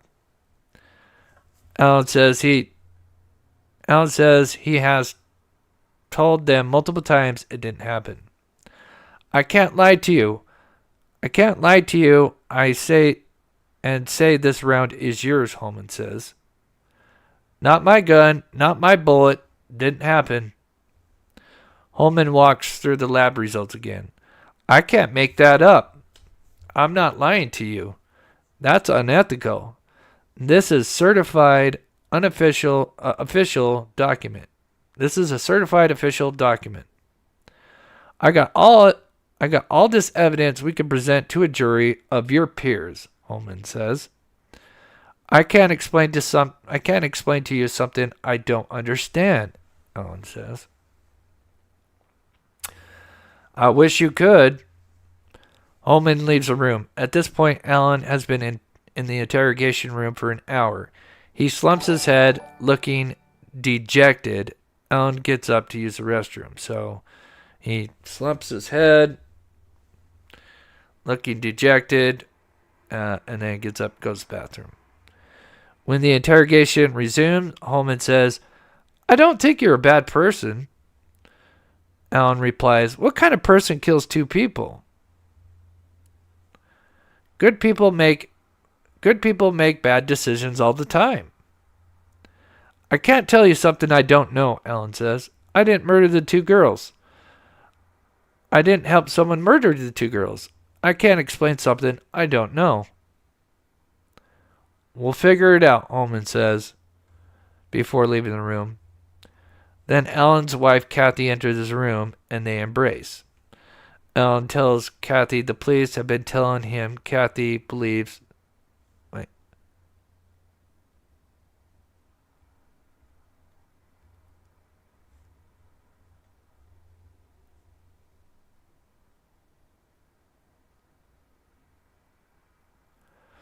Okay, so he's saying that the police are saying to him that Kathy believes that his wife believes he did it.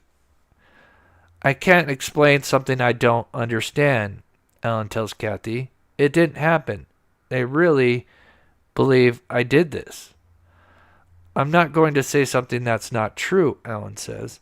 It's not possible a bullet from my gun ended up at the murder scene. I didn't kill anyone. I didn't help anyone. I didn't help somebody kill anyone. Kathy asks Alan how the bullet got there. Ooh. It's hard to understand her because she's crying. This is what I do know, Alan says. No bullet from my gun is involved in the murder in any way, shape, or form. Well, that's partly true. Kathy says the police told her they have witnesses who saw Alan at the scene and know it's him. I love you, baby, Alan says before kissing Kathy. They're not going to get away with this. I'm not going to say something I didn't know. I know you know I would never do this. They're going to do what they're going to do, Alan says. He tells Kathy he's so sorry she has to go through this. They want me to tell them I did it, Alan says. I don't care what they do to me. I'm not going to admit to something I didn't do. Kathy asks Alan questions, but they aren't understandable over her crying. Boy, I would love to know what she's asking. I can't explain something I have no answer for, Alan says. That's interesting. Man, I would love to know. Boy, I would love to break down that video and do some audio enhancement. He tells Kathy the police want her to tell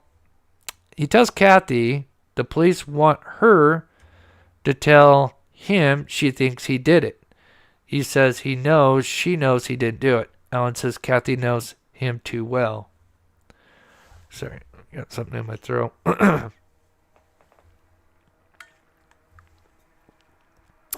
Holeman then walks in the room. Now you're going to drag your wife and daughter through this because you're too bullheaded to get out ahead of this, Holeman says. Alan and Holeman then swear at each other. Alan vehemently denies involvement in front of his wife. He asks if his wife can leave. You can't get past this. Kathy and Alan hug and kiss. Then she leaves. You're going to pay for what you've done to my wife, Alan says to Holeman. You want to F with me? F with me. But you leave my wife out of this. Leave me out of this. Holeman then screams and swears at Alan. Holeman shouts, Alan, you murdered the girls. If you're going to arrest me, just arrest me. Happy to. Don't blame him.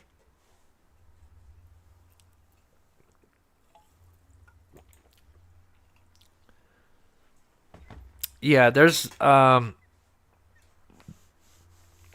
this live show, I'm going to put some highlights together. There's some interesting stuff, like him mentioning the bullet either at the crime scene or at the bridge.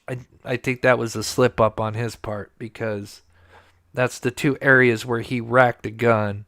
Might have even thought he might have left 2 bullets and didn't know. John Prats, thank you so much, buddy, for the $20 super sticker. God bless you. I hope you're enjoying the live.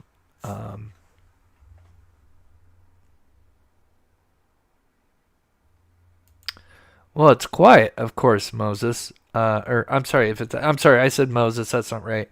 Monticello. I'm just gonna leave that. It's small, so I can't quite see it. Well,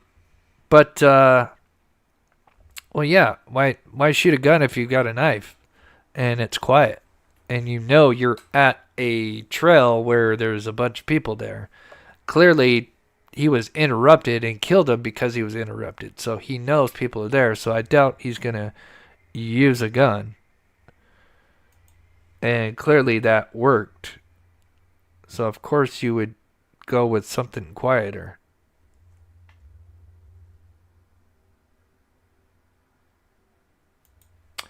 Mr. Crowley, I find Alan's statement telling rather than typically a falsely accused person, but just in my honest opinion. Wow, great catch.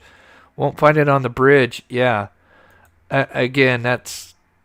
Yeah, I think that was a huge slip up by him saying that. Again, boy, I would love to hear this full thing. I'm sure there's some slip ups just like this. Oh, yeah.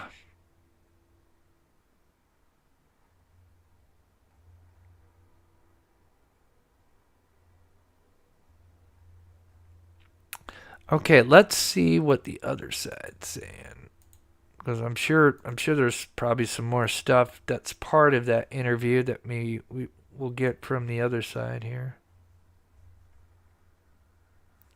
TV. At least we're getting some better sketches here.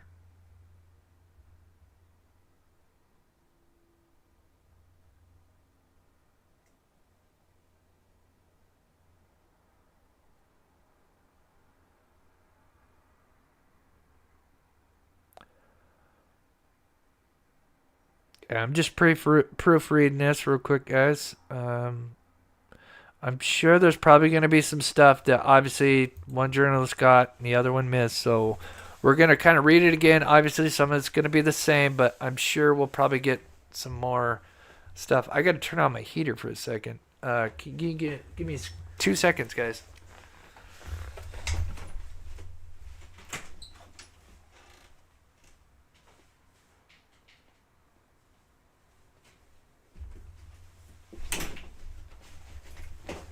Okay.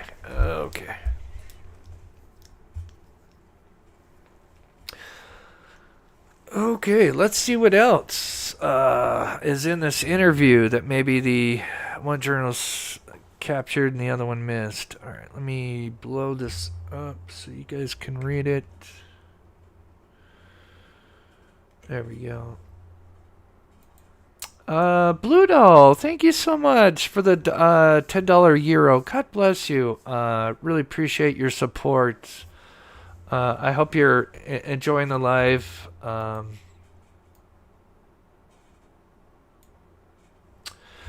Okay, we are going to read this again, but there may be some other stuff that wasn't in the...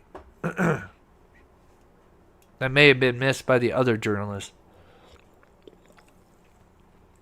So let's see.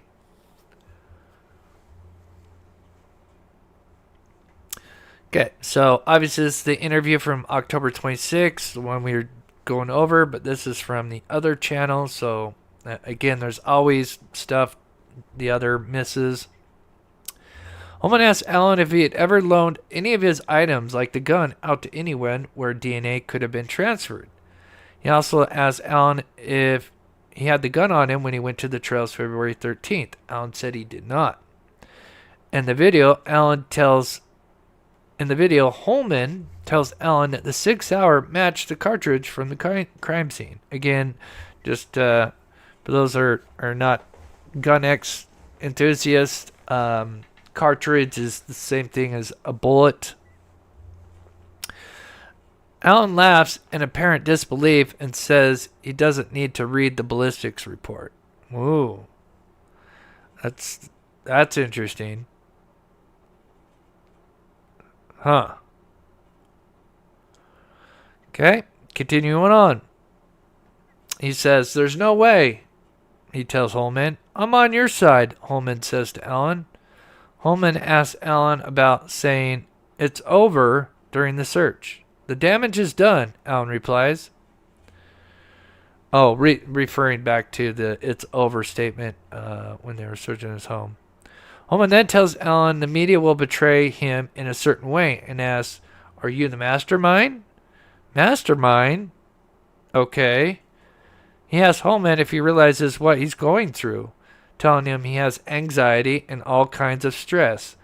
I think about 80, I think a lot of us can relate in some form or fashion. We all have anxiety and stress. That's life. Alan adds, "There's no way a round from my gun was anywhere near those girls or the bridge."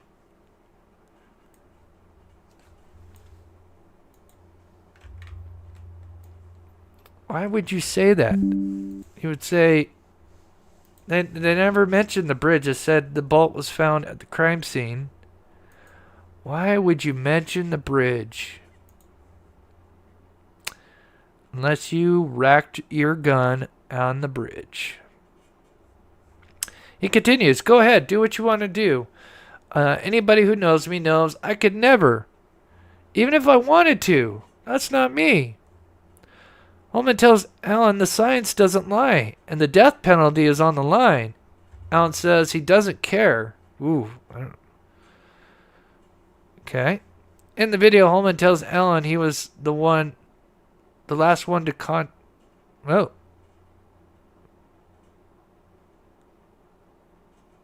Oh, the last one to contact the girls. Alan denies the claim, saying he didn't even know them, according to Russell. That's interesting. Again, that might be just part of the read technique right there. Go ahead and kill me. You'll make my wife rich, Alan says. At this point in the video, Holeman leaves the room. Alan remains seated and looks around. Kayla Russell says crime scene photos were on the table, but Alan did not look at them after Holeman left the room. Holeman comes back with a man who swabs Alan's mouth and lips for DNA. Alan did not object to being swabbed. The man taking the DNA sample leaves the room. Ball's in your court, Holeman tells Alan when they're done. Holeman says there's more evidence from the bullet. He says Alan is bridge guy. There are 5 witnesses saying he was there.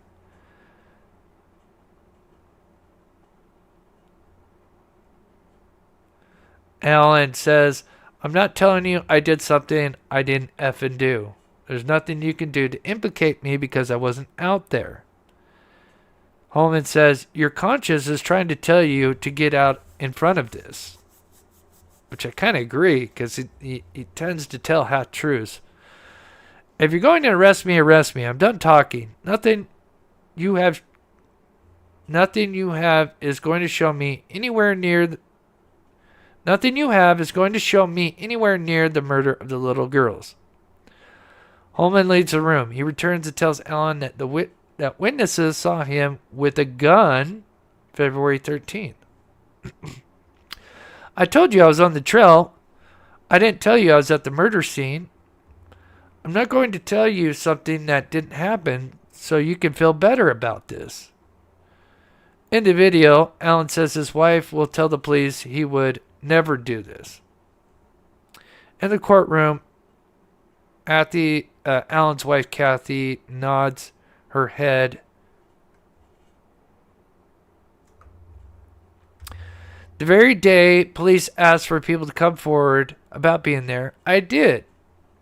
Of course. And he said he was there from 1:30 to 3:30, but yet 5.5 years later, he's got a better memory now, and he's there from noon to 1 to 1:30 to 1:45.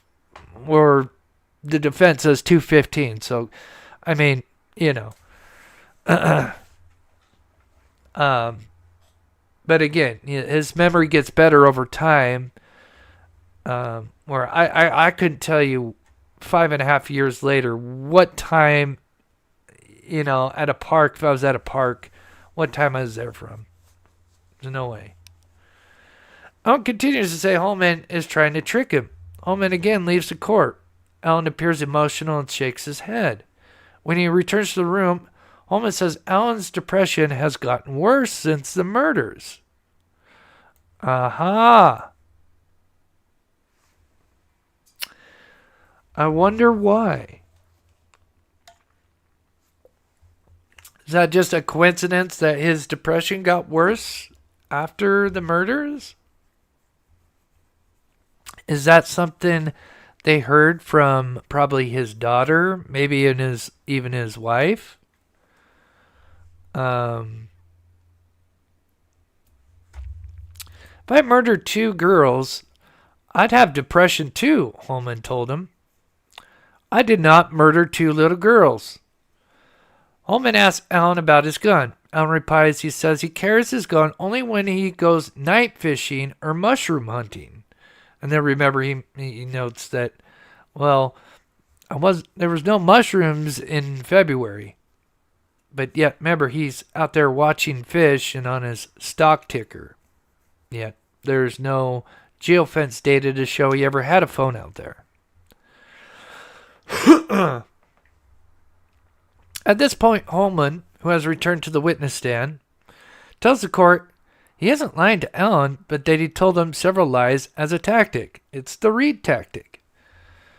In the video, Holeman says, I can't present this evidence to a jury of your peers before leaving again.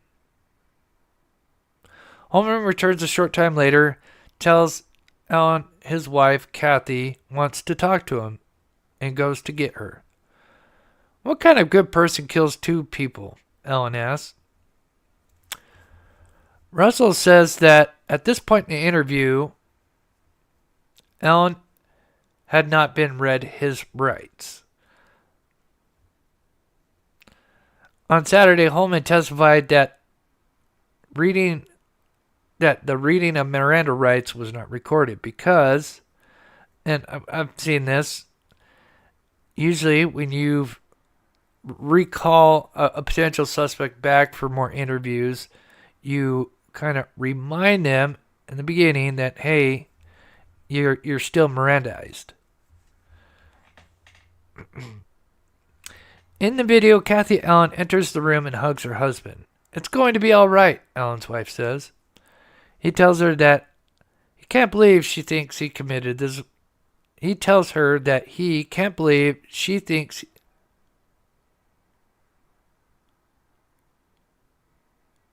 I think that's worded wrong. That says he tells her that he can't believe she thinks he committed the murders. I don't know. It might be worded weird. You know me. You know this isn't something I could do, Allen says. I'm not going to sit here and convince you. I know you know I didn't do this, speaking with his wife. Kathy Allen asks her husband how the bullet from his gun ended up at the crime scene. Oh, she is questioning him. They're going to come after you, and I don't know how to answer that. Wow.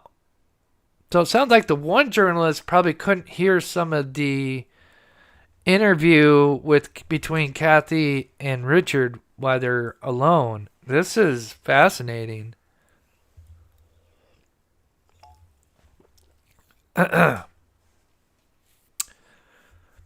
Kathy Allen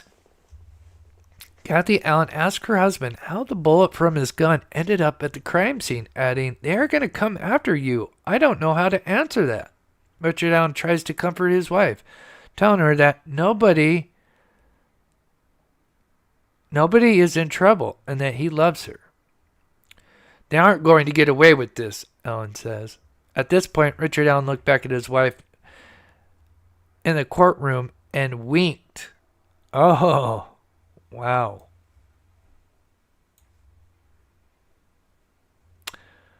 So while that's playing, Richard Allen in the courtroom looked back at his wife and winked. I know, I wish we could see him. One day, we will. Mark Chaston says he hunted more than mushrooms. Yeah, sadly, yeah.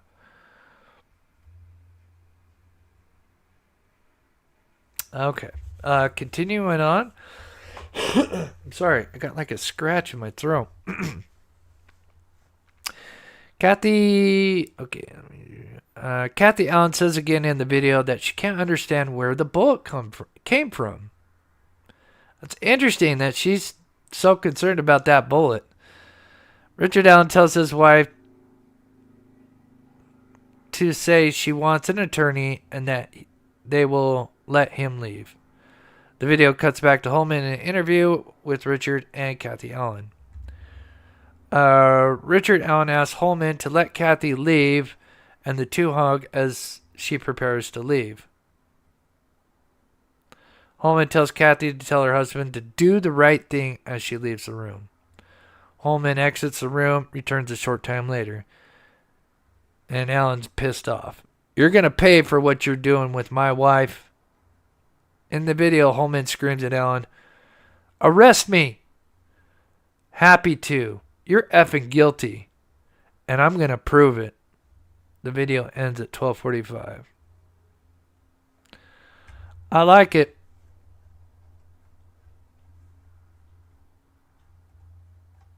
You want to be arrested? We're doing it. We're doing it. Yeah, please hit that like button, please. Let's get this video out there. I'm trying to give my best narration voice. Yeah, I'd love to know what she's saying. Clearly she's got some questions. Clearly he had depression got worse after 2017?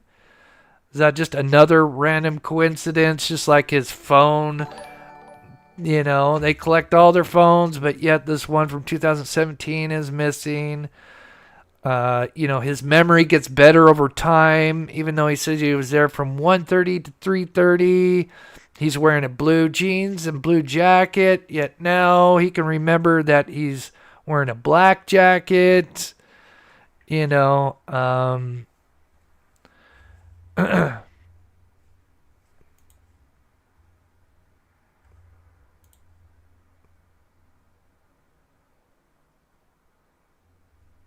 I mean, you can read this, Richard. I'm just trying to. Oh, thanks, Adam. I appreciate that.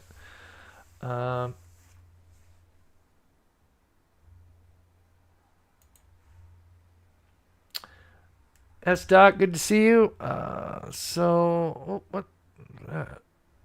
Anyway, let's see if there's a halftime video here. Let me check the mega thread real quick here.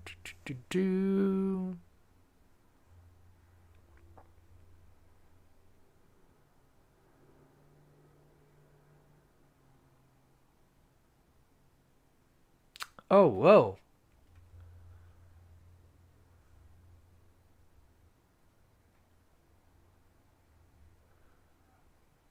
Oh, there's some much more. Holy shit. Okay, confessions are coming. Oh my god. Oh my goodness.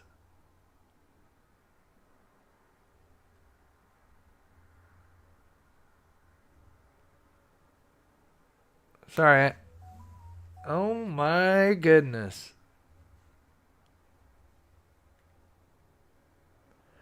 Richard Allen said, I killed Abby and Libby all by myself. Nobody helped me. Oh my goodness.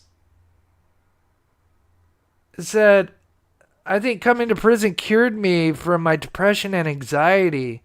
Oh, I knew it, man. This guy's done, man. This guy's done.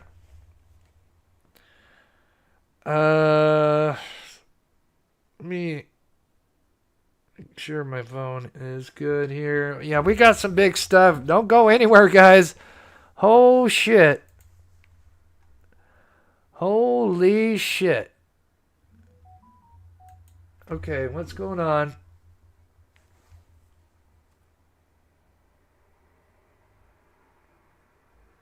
Okay, slow down. Okay, let me slow down, chat. We're gonna... yeah, the confessions are coming. Redemption. God, these girls need justice. Fucking hell they went through. I'm sorry. I get upset the more and stuff I hear. And...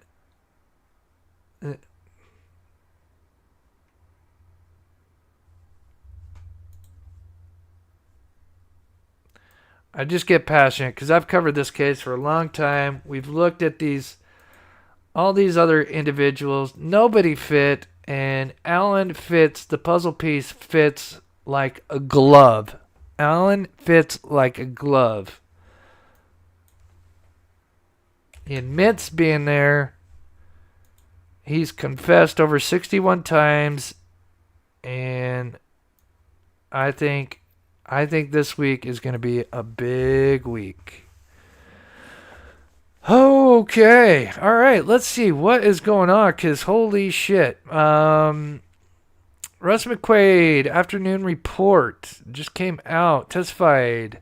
Richard Allen was on suicide watch. We already know that. On 3/5. Okay. Let me write these dates down. On 3/5, wrote a request for interview, which is the note Raphael made a copy for us. So, of course, where he said, yes, I want to confess. That was at 3/5/23. Testified that Richard Allen said he disposed of a box cutter in a dumpster behind the CVS he worked for. Remember, that's the same box cutter he used to kill Abby and Libby. Correction officer said while on the job, he was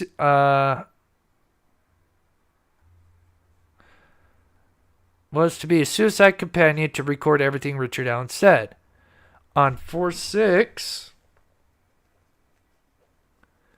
God, I'm so glad no one gave up on me after I killed Abby and Libby. I'm sure they were beating the hell out of him and forcing him, threatening his family when they did that. Oh, he also said, I killed Libby and Abby all by myself. Nobody helped me. I'm not crazy. I'm only acting like I'm crazy. This was yelled to other inmates and overheard by the officer. So Richard Allen said, I'm not crazy. I'm only acting like I'm crazy, of course. Of course, because once you've admitted to stuff, then you're going to have to backtrack and act crazy. Ethan Drang, also another suicide companion. I gotta be careful saying that word. 4/5. 4/5. 4/5. 4/5. I think coming to prison has cured me of my depression and anxiety. Oh no, I thought he was starving and, wasting away. Yet, these defense people don't want to mention that, that the place he was at had some really great mental health facilities. For those that don't know. So he was actually probably getting the proper treatment he needed. Yet, of course they want to mention that, this poor guy's getting starved, beaten half to death, and all that other stuff. Nonsense. Drax says R.A. told him that he wanted to confess to the killings and apologize to the families. This is all within a month of each other. Less than a month.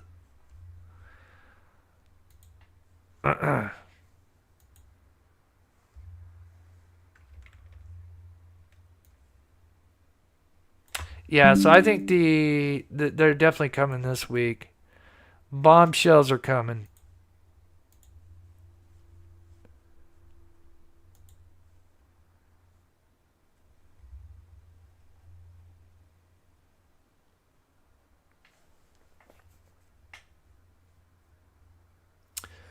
Okay, let's see here. Come on, do we have a halftime update? Boy, I'm excited to see.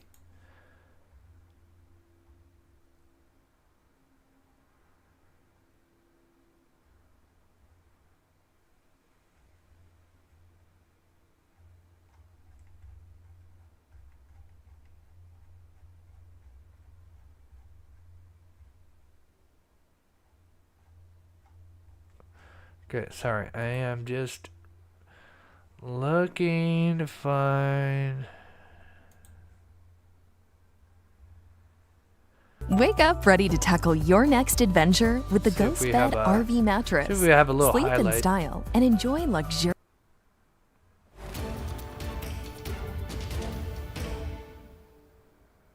Tonight on the Delphi Debrief, 2 years after Richard Allen was charged with the murders of Abby Williams and Libby. They basically tell her what to test. And she also testified that they were only looking for male DNA. And Jennifer Auger asked her, will of time, as will the integrity or the composition of any DNA that might have been there. Do you think the jury members given in court, and I guess I should distance, I saw from the bait took each hadn't range in very position that there concealment. counting that for our Patients, you have patient in the leaves. was today a victory for the state based on what we heard today? Analyze the video. again, Ritter was as no DNA that was able to cartridge, which again, Okay, so that's just to recap of day 9.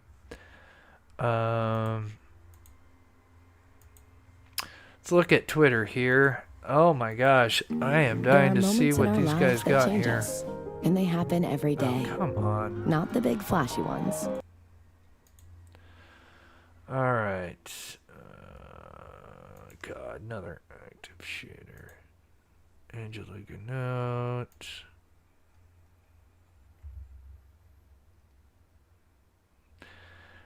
See, here we go. CVS Pharmacy Tech. Again, wrong. Because they want him to be pictured as a guy that was, at the pharmacy. Everybody knew him. Why wouldn't they, recognize if he was the killer, No, not a pharmacy tech. I'm sure probably 99% of them, well, maybe not 99, but I'm sure a lot of them know that, but they still just keep reporting it because the mass media reports it.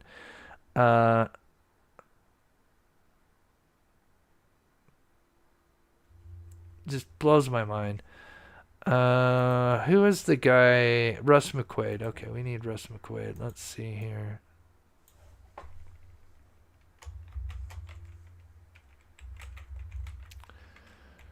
Russ McQuaid. There we are. There you are. What's going on, Russ? What do you got for us? What? Jesus, Lord Almighty. What? Is this the right Russ McQuaid? Yeah, any half of this.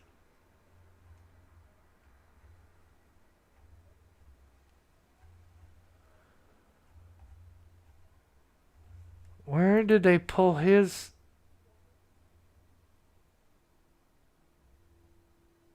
Oh, from CJ. Okay, so CJ Hot News.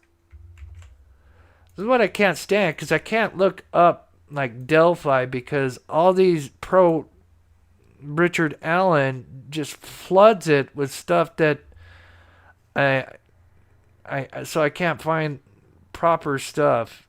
God, look at this. This is crazy. We're just going to keep reposting the same crap over and over. Oh, look, there's Bob Motta. I'm sure he's going to tell the truth. It's all right. I'm just getting upset because I know what's coming around the corner here.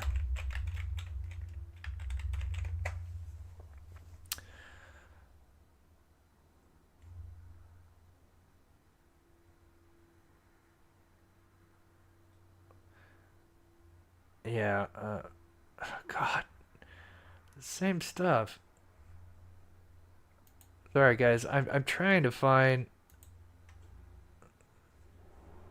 CJ Holt.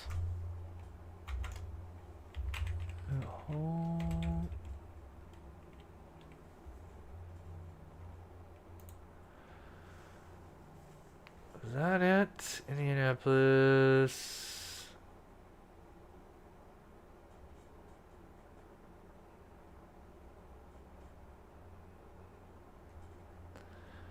I can't find it. I don't know where they're getting this from.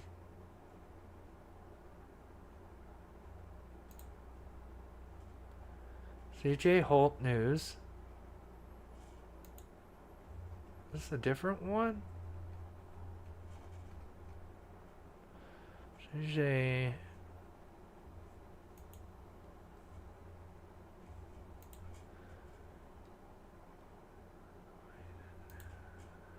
Yeah, it's the same one. How come I'm not seeing his post?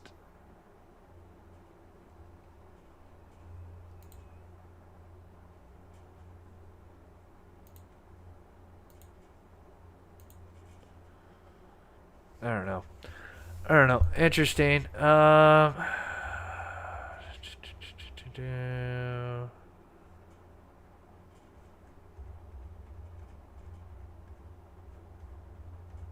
Sorry, guys. I'm just...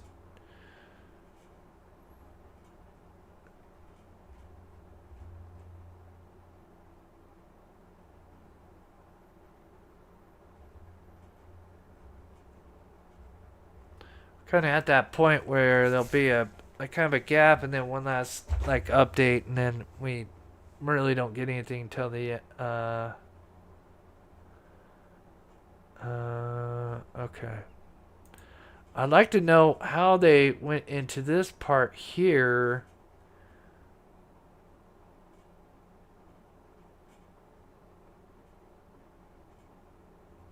And are they referencing these are the guys that are going to be called up? Have they been called up? I can't imagine they'd just be called up that quickly.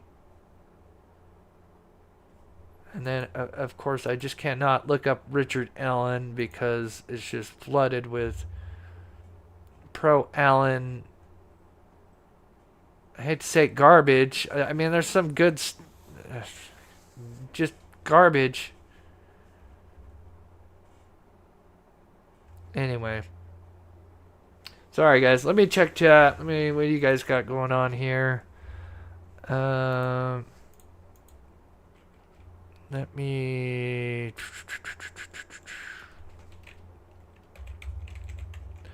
I like to see it like a halftime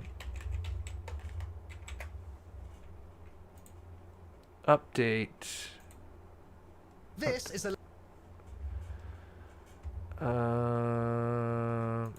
News actually. Here. Oh gosh.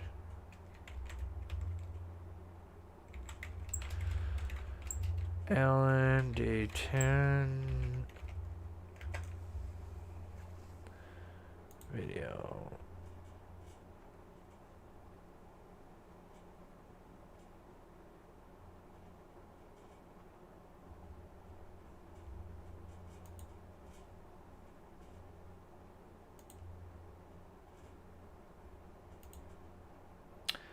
Sorry, guys. Okay. One of my favorite supplements is Cunol Turmeric.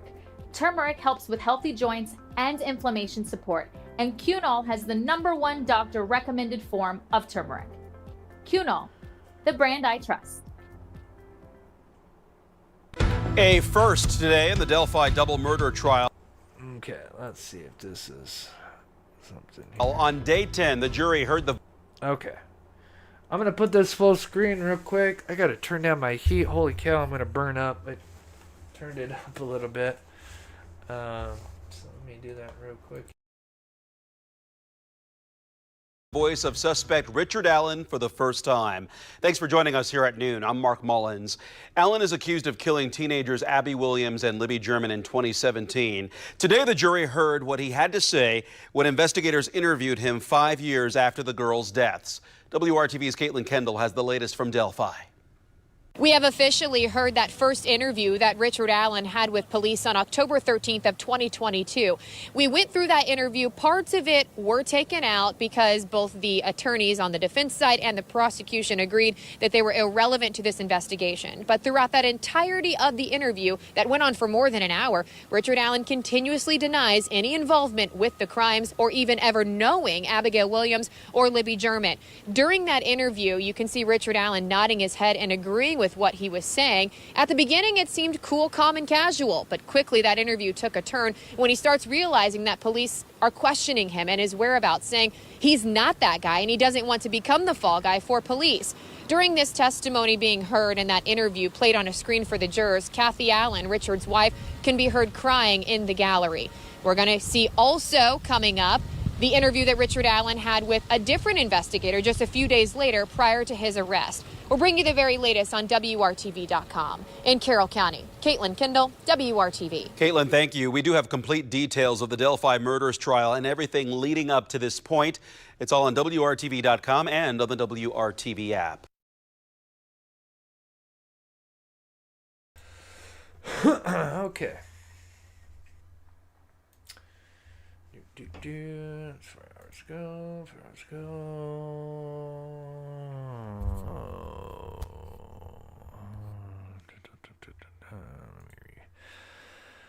That's from that. Is this the same one? The St. Joseph County Democratic Party wants you to live freely. We believe you should be free to choose your healthcare, choose what you read, join a union, and be protected from gun violence. Today's Republican Party is taking away your freedoms, bringing extremism to your life. Can I mute this? There we go. Okay. Oh. Now I don't want it muted. Nope. Make it. Team is continuing to track this. We're just hearing in some notes. Okay. 16 News now at noon. Of course, today marks day 10. I'll play of the one more Delphi for you murders guys. trial. Our team is continuing to track and then let this. me get We're just to hearing in chat. some notes out of court. And in fact, I'm going to look down and read some of them here. It looks like that jurors are looking at some of the video from 2022 and the interview between Richard Allen and a couple of the lead investigators on this thing. One of the quotes that stood out to me, it says, and this is a quote from Allen, "I had nothing to do with it," Allen said. "I want nothing to do with an investigation." That is what he told some of the lead investigators during that interview that the jurors are now seeing for the first time. With that, we want to go to Erica Jimenez, who's in studio. Erica, you haven't had a chance to look at those notes specifically. You've been in here preparing for this live shot, but a lot of new developments here since yesterday as well, correct? Yeah, a lot of things to break down. Yesterday, we got a seat inside the courtroom and heard testimonies from two people, the DNA analyst and a crime scene investigator. The DNA analyst was asked how many items she's tested for DNA. She replied with hundreds. One of the most shocking moments in court happened when the DNA analyst said none of the evidence tied Richard Allen to the crime scene. Next on the stand was a crime scene investigator. We saw the graphic pictures from the crime scene and heard disturbing details. He said he believed Liberty was moved after she died, whereas Abby most likely died where she was injured. He also said it was very unusual that there was no blood on Abby's hands, suggesting she may have been bound, unconscious, or restrained when she was injured. The state also asked the crime scene investigator if he believed that Richard Allen was tied to the scene of the murders from the evidence he gathered, to which he replied no. We'll continue to follow this trial as it continues this afternoon.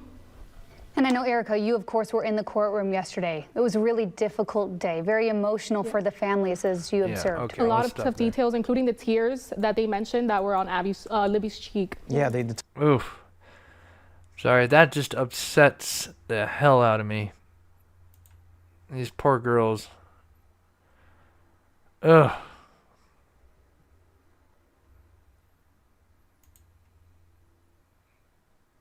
Okay, Max Lewis. Here we go. Somebody in the mix of all this garbage. Yeah, what's he got? 3 hours, 3 hours, 3 hours, 3 hours.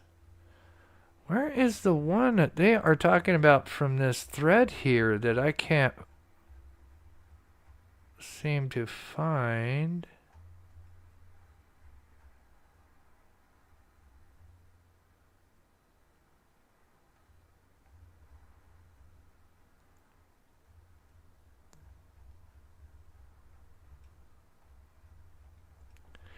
Up we go. Yeah, from CJ Night News. CJ Hoyt News. Russ McQuaid afternoon report. Okay, let me see if I can just copy that. See if something comes up here. Oh, of course not.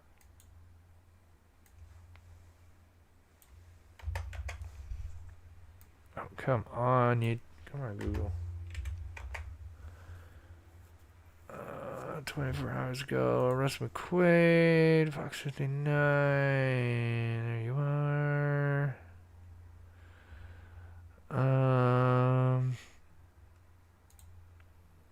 Maybe it came from like a news. Okay, Delphi murder trials. Here we go.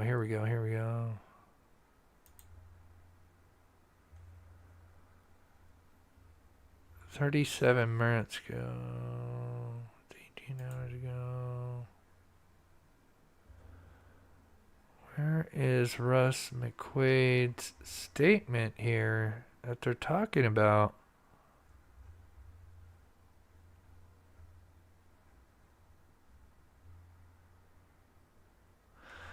Anyway, I can't find it. Yeah, I'm not a big fan of Bob myself. Adam Malone, buddy. So, while my boy Chris said a bad word on air, yeah, I'm sorry. Sometimes I just hearing this, this stuff that the family has to hear, and then this terrible thing that these girls went through and that the family has to hear.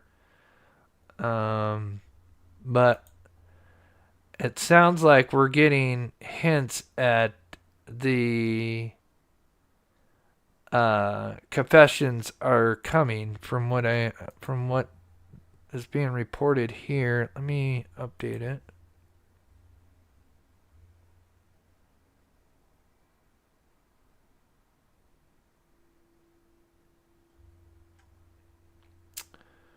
And thank you so much, Adam. I appreciate the support. God bless you, buddy. Let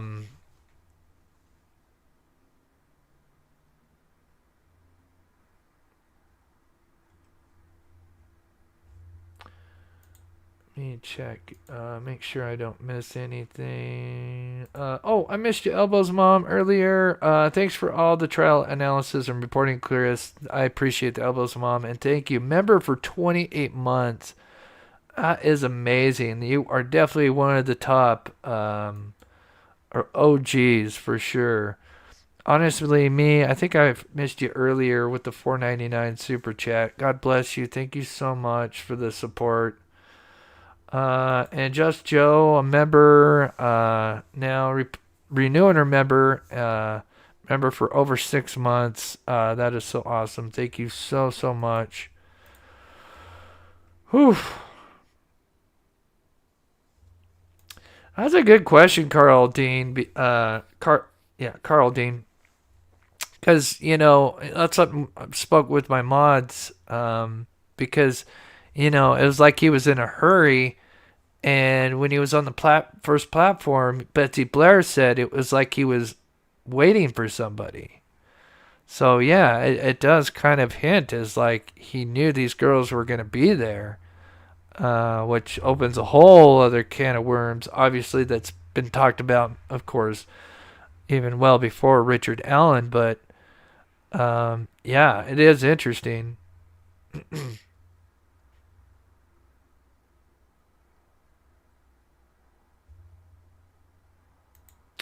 I know. I'm trying to figure out where are they getting this from. CJ Hoyt News. Like, where is this coming from?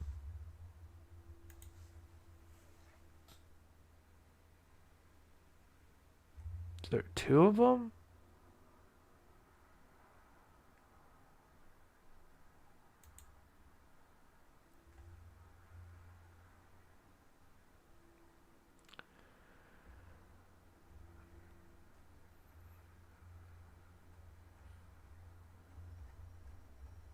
Okay, not that one.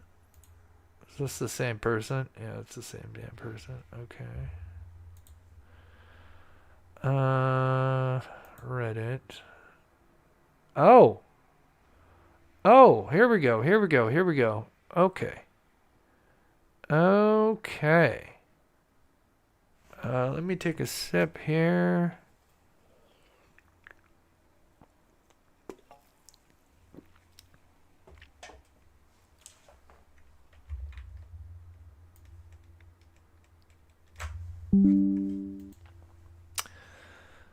Yeah, this is very, very fascinating because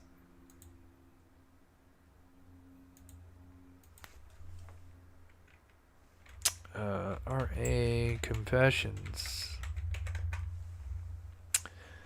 So, what is it saying? Afternoon report. Witness, former warden of Westville Correctional, John Galapio. Butchered that. I know I've heard his last name. Testified RA was on suicide, was on watch, wrote a request for an interview, which is the note Raphael made a copy for us. We've seen that. Testified RA said he disposed the box cutter in a dumpster behind the CVS. Obviously in that same one. He said he used a box cutter on the girls. Then we have correction officer Michael Clemens. He was a companion to record everything RA said, where he tells him that I'm so glad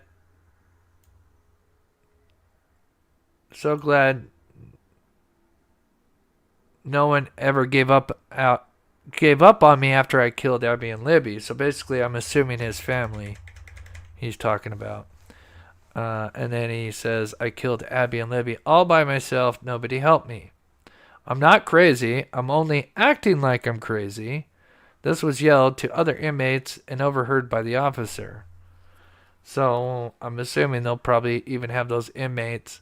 So it isn't just, because I'm sure those defense people say, oh, he's just making that up. Then we have Officer Ethan, another companion, says, I think coming to prison cured me of my depression and anxiety. Remember, they have some very good, the Westville where he was taken has apparently really good mental health compared to other correctional facilities. And also confessed to killing the girls and apologized to the families.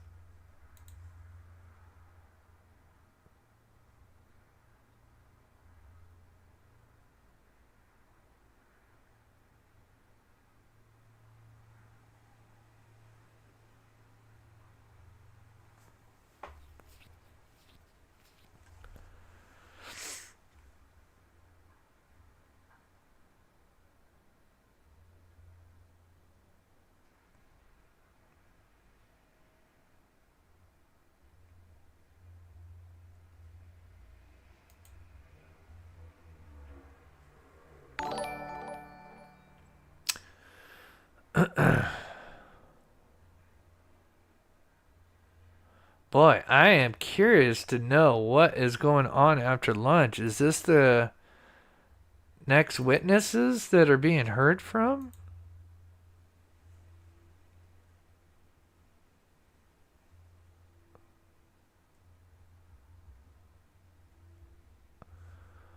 That's 8. That's wish 8. We need 13.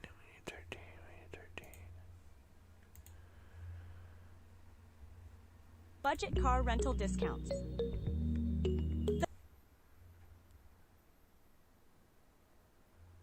Okay, so still no updates since lunch. Boy, I am so curious to know that. I mean, it sounds like confessions are coming possibly today or definitely this week. With statements like that. Let's see what Max Lewis here's got. Court resumes at 1:45. 45, that is 11:45 my time. So 2-hour difference, it's 4:46, it's almost 5, so it's almost over. And it seems like the second half may have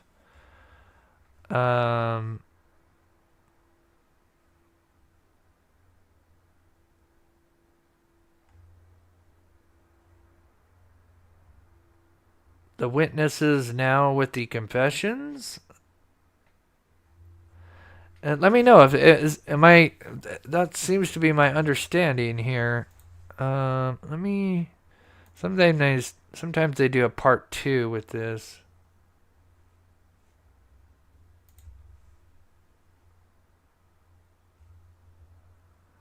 Okay, stay mega thread.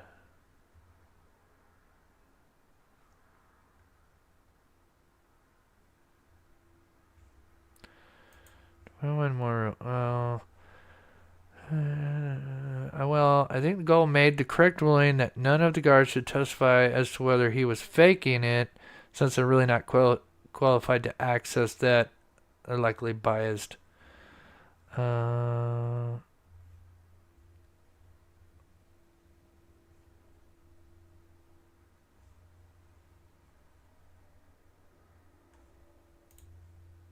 Yeah, my jaw is on the floor. Yeah, mine is too right now. Wish TV blog is linked above somewhere. You can read the reporting of the interrogation videos. Yeah, we've listened to that.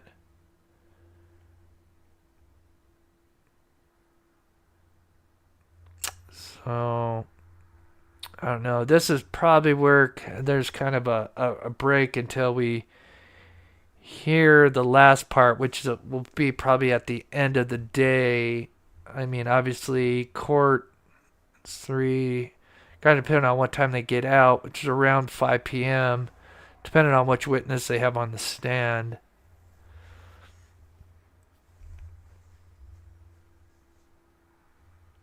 Hey, Mind the Monsters, good to see you. I hope you're doing well. I am super late. Did anything new come out today? Yeah, there is, and there's gonna be a lot more. It sounds like a little bit later. I'm assuming they're gonna start interviews with the people that Alan confessed to, and we've got just a few kind of small statements, but I'm sure there's going to be more context once we get to that point. Tom, good to see you, buddy. Hope all is well. Thanks for amazing coverage on this case. I've been binge watching to catch up. Thanks for all your hard work, Chris. It's my pleasure. I've been, like I said, been trying to do each day, recap the day before, just to make sure, because we, the times that we're going live, clearly by the time I end, there's always some stuff that we miss at the end, which sounds like it's going to be these the first parts of these confessions. And I think the bombs are going to start dropping.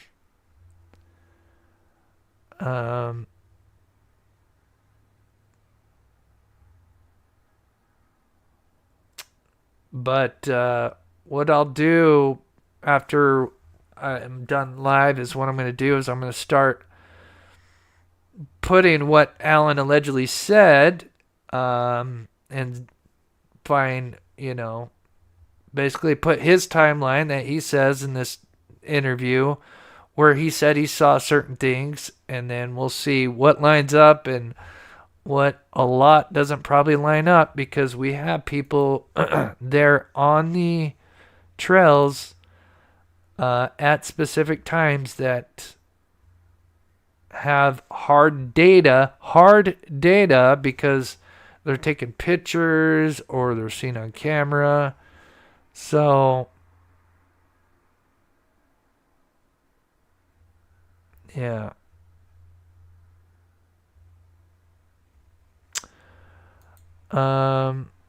Let's see. We started at 12:15. I think we're probably going to wrap up here. You guys have any questions or anything you want to share? Yeah, Mr. I am dying to know what is going to be said. We got a few little tidbits, RA saying that he killed Abby and Libby all by himself. That he disposed the box cutter at the CVS. We know even more part of that one allegedly he says he used a box cutter, which we talked about how that would work. And I'm going to have to order a box cutter just because some people don't think that you can't cut with that one part, but yes, you can.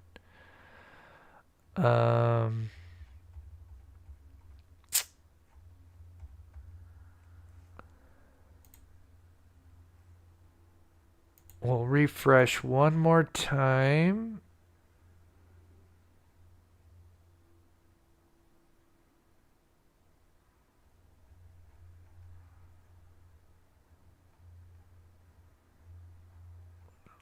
Seven.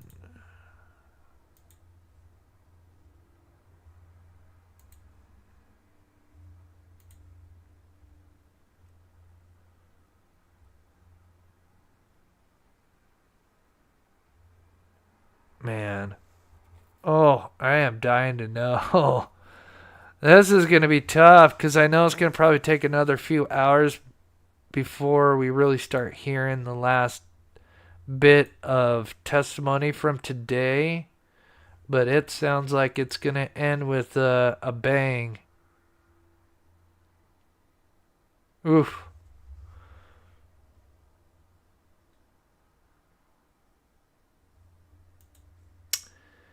Yeah, his time. Well, yeah, exactly. His timeline has changed how many times? Because his memory gets better over time. Of course, it gets better after 5 years. Where myself, I can barely remember what I ate yesterday, but I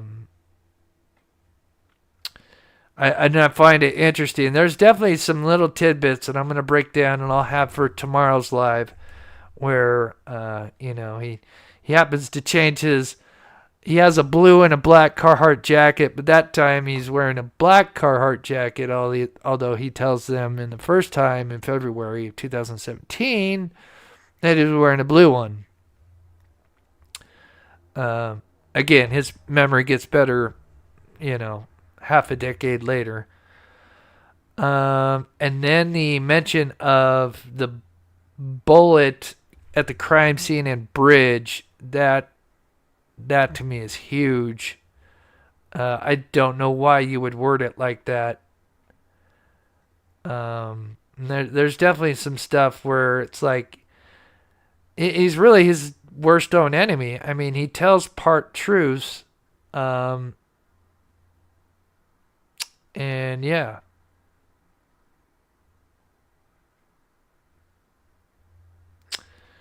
Yeah.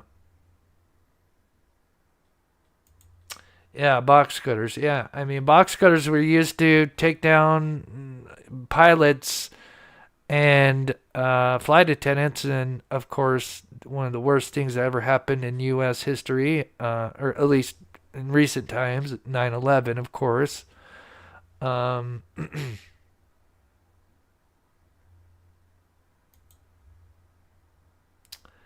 Oh, thanks. Good to see you, mind. I hope you're doing well. Good to see you, Leslie. I hope you're doing well. As always, thank you guys so much for the love and support. Yep.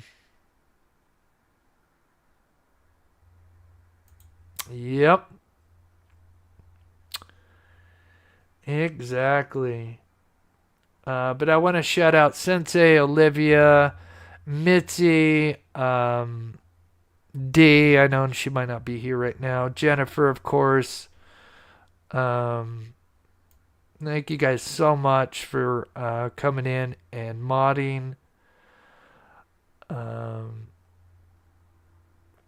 So just to recap just a few things before we go. So there is something about this Fojacko, which is an email by Richard Allen. That's fojacket@gmail.com. It's an email he had back in, I'm assuming, before and after the murders. And they had looked into that and found, I want to be careful with the words I say, but it sounds like something disturbing and very eye-opening, that so much so that they are literally going to be bringing in Kathy Allen to basically say, oh, well, that was me searching whatever crazy, wild stuff that they are going to be talking about in that. But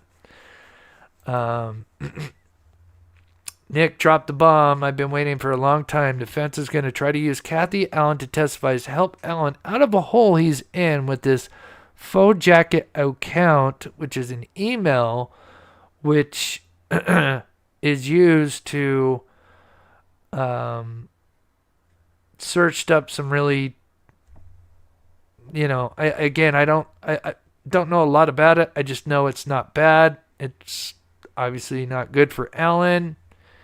And that's going to be brought up, I'm sure, soon.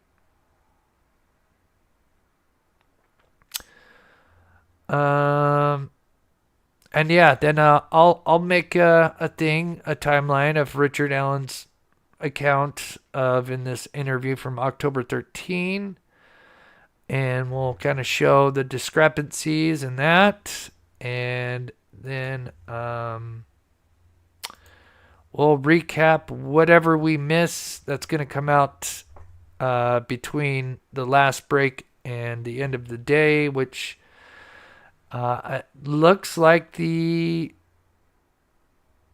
confessions are now going to be talked about. I'm assuming. I'm just gonna just one more try, see if there's anything.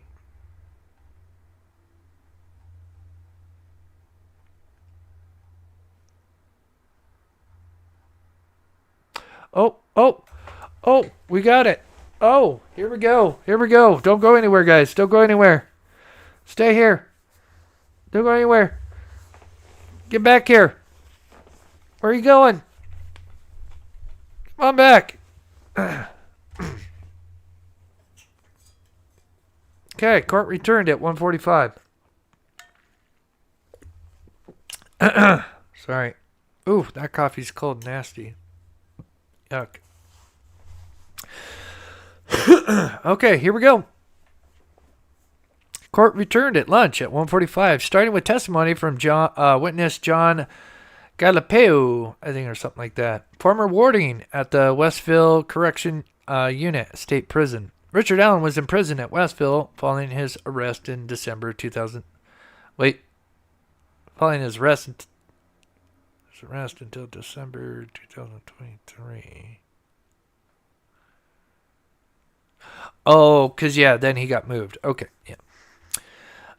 Galapeo, oh, God, I'm just going to say John, or the warden, said Allen lived in APOD A1, which included 4 cells for inmates on self-harm watch. He described the cell as a 12-by-8 cell, same size as other cells in the unit. Cell included a bed bolted to the ground, a toilet, three sets of clothes, and 2 tablets to download apps. Boy, they get tablets now. They get to listen to music. He also said each watch cell has a camera on the ceiling, and the lights were on 24 hours a day. So remember, he's being filmed. For anybody that wants to say he's getting beat half to death before these confessions come out. Inmates on self-inflicted watch were seen by medical daily, had recreational 5 times a week, showered 3 times a week like other inmates. Warden added that Allen saw his family twice while at Westville, being the only inmate granted that privilege.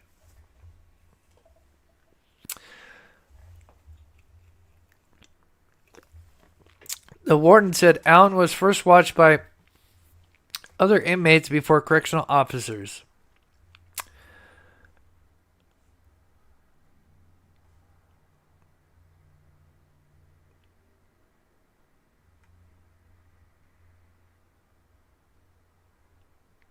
Sorry, I'm proofreading this because there's something interesting. Warden said Allen was first watched by other inmates before correctional officers.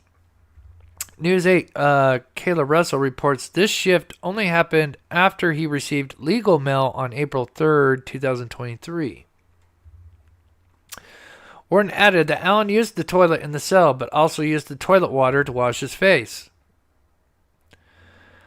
The state then showed jury exhibit 292, Richard Allen's request for an interview. It read, "I'm ready to officially confess to killing Abby and Libby. I hope I get the chance to apologize to the family." You know, again, I'm sure that happens to a lot of innocent people there. The warden also described several times Allen admitted and apologized to him about the murders. Allen also told them that he threw out the box cutter used to kill the girls in a CVS dumpster. It wasn't clear if this was the CVS Allen was employed at. Despite the confession, Warden said Allen's statement did not change.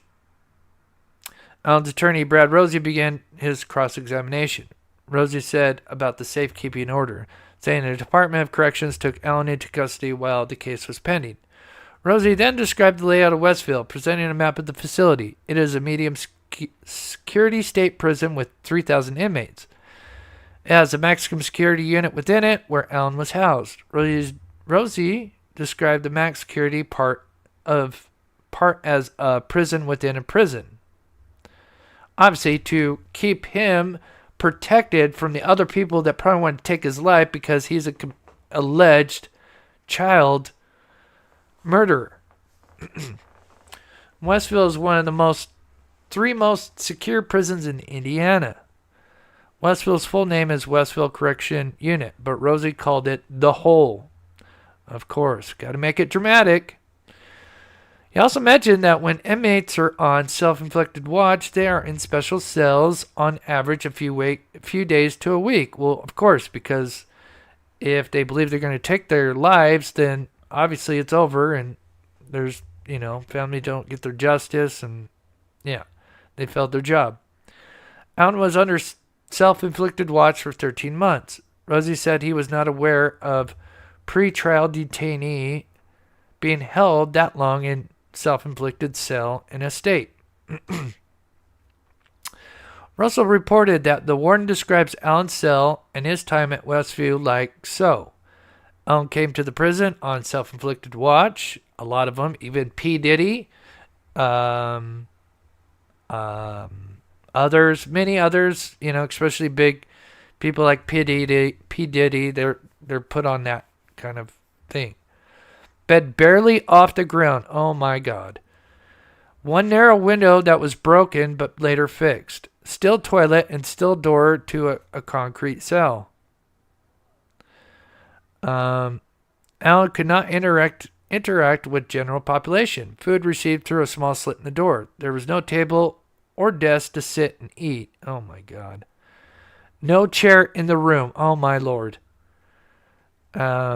Is he expecting bed and breakfast?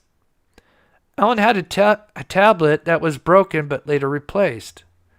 Do you think Abby and Libby do you think they can use tablets right now? They don't get nothing. They're gone. They were snuffed out. Monitored while being showered. I wonder what that feels like. Being naked, being monitored. And what he allegedly did. Had to wear a smock while bathing. Did not get to leave cell on Tuesdays. The warden then explained Allen's visit with family. The visits happened at a different facility in Westville. He wore hand restraints with the box over his hands and wore leg irons. Well, the victims, Abby's and Libby's family, they don't get to visit their daughters except for at a gravesite. They don't get to see them in living flesh. Rosie referred to the restraints as a dog leash. Allen was not allowed food or drink during the visits through general population. It's typical stuff. Rosie told the court that attorney weren't allowed to check their phones while with Allen. Their phone calls with him also weren't recorded, but they had a camcorder tape their visits with him. Prison officials used force twice on Allen after he had visits with his attorney. Russell reported that Allen was tased. Rosie said that Allen's companions in the cells were incentivized to tell on him. The companions also weren't allowed to speak to Allen or repeat anything that Allen said, but told people outside. Rosen adds that the prison guards did not have any formal mental health training. Warden continued testifying, saying that he did not document any of Allen's verbal confessions he made to him. because obviously that would have been kind of a conflict of interest. But of course, these guys are all corrupt, but yet here he is abiding by the rules and not documenting these verbal confessions. He also said that he never talked to the Carroll County Sheriff's Office about Allen and did not follow up on why he was moved out of Westville. I did not neglect my duties. State Prosecutor McClellan jumped in to say he had Allen on self-inflicted watch as an order from the psychologist. Rosie asked one final question about the camcorders during the visit, which the warden said was because the room didn't have any cameras. And then the warden left the stand at 2:49.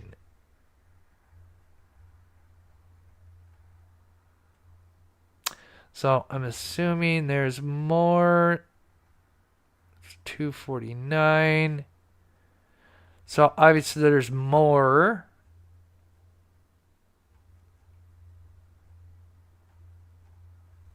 Let me check this one. There are moments in our lives that change us, and they have.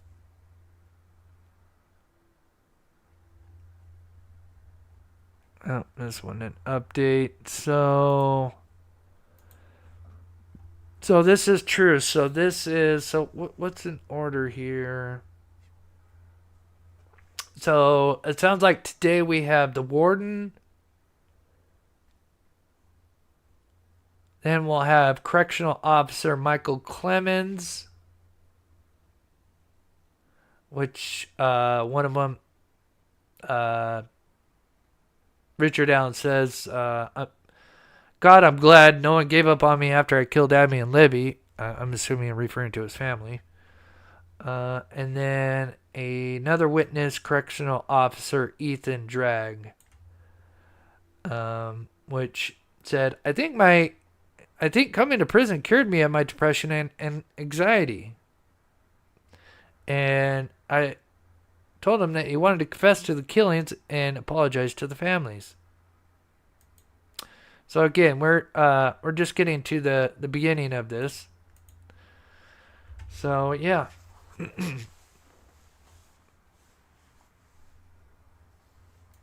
Yeah, of course. Because we know people that, even if they're not convicted, alleged child,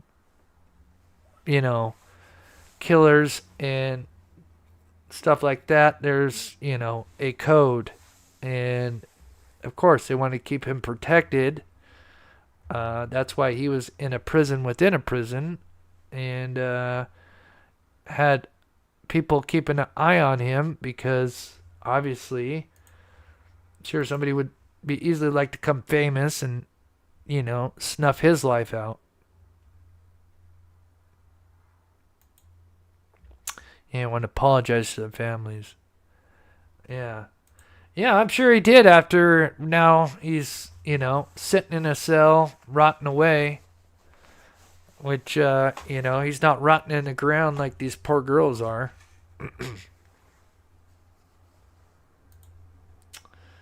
Yeah. That's it. It just gets me... it gets me really frustrated because, there's just a point where it's like, I don't know. In my opinion, I still understand if people are on the fence or even on the other side, but there's just some people, I think, on the pro-defense that, it's corruption and no matter what, there'll be nothing. You could have the murder filmed and they'll say it's a deep fake, and those people that, and a good portion of those are the ones that are, you look on YouTube, or not YouTube, but on Twitter, and it's just blowing up all this crazy, everything's, unjustified, misreporting stuff,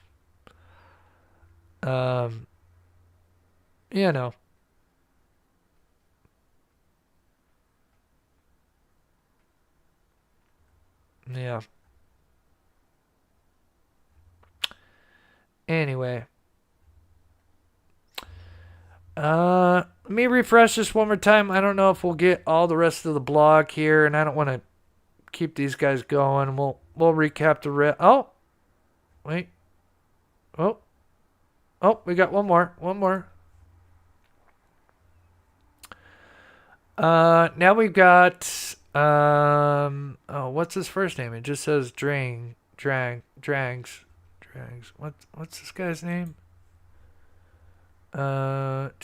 Ethan Drang. Okay, part of Ethan Drang's requirements were to document Alan's daily events because he was a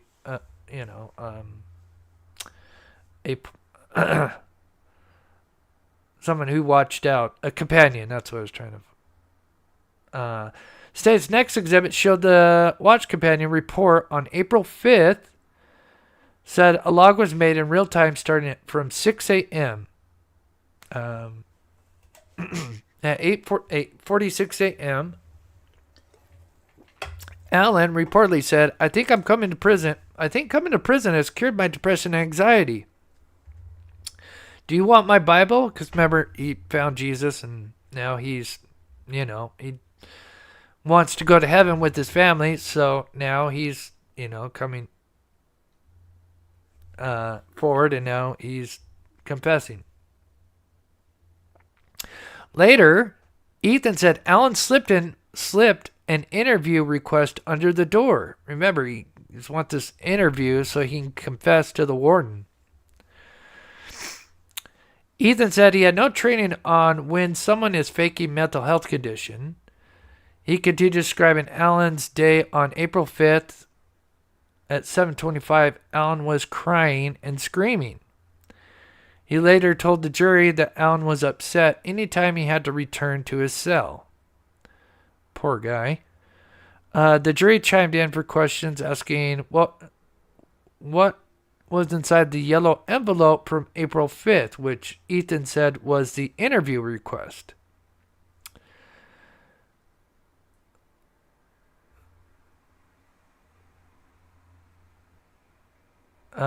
So there's a discrepancy. There's the note from Warden saying received March 5th, though he didn't receive it till April 5th. I'll have to kind of look into that as well.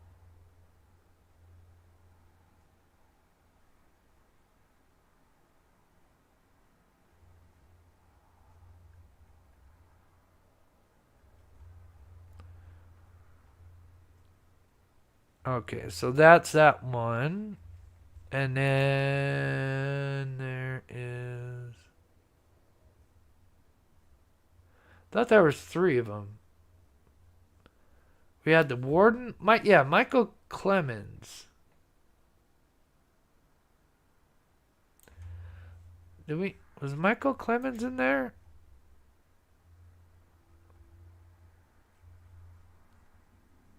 There's Ethan.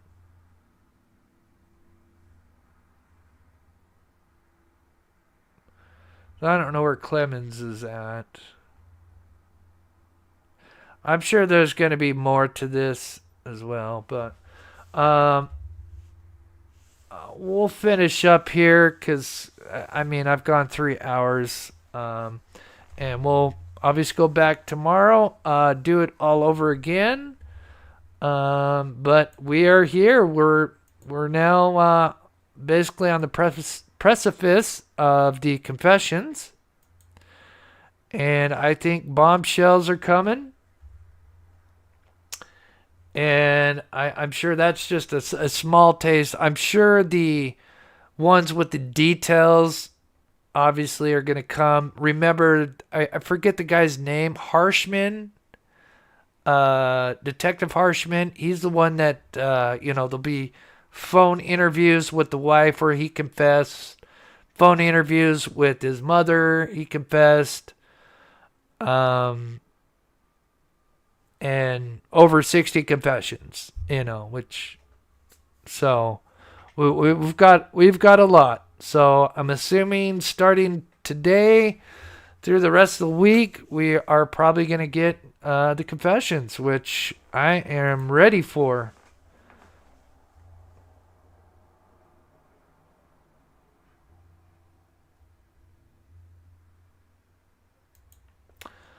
Do you think mental health and religion get used too much now?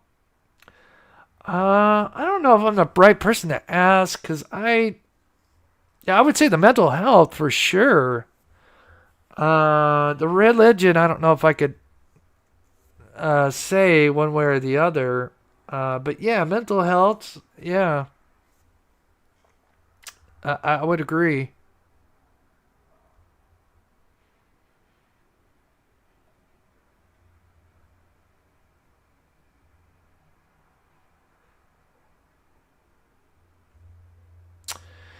But anyway, we'll be back tomorrow, 2 p.m. Eastern Time.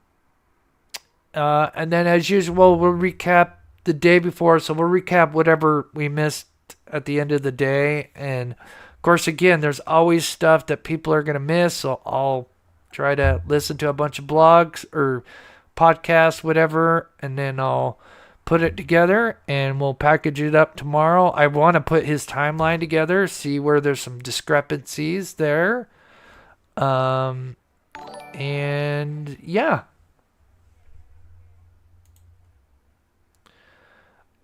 Yeah, it does. It just eats me up because it just, I feel terrible. I feel terrible for him. And I just, yeah. And I know I'm not the only one. I know a lot of you, probably all of you are just torn up with these poor girls and what they had to go through. Tom says the same thing is happening in Idaho 4. So many people believe they got the wrong guy. No way. Everything points to him and points to him in a multi-million-dollar investigation. Yeah.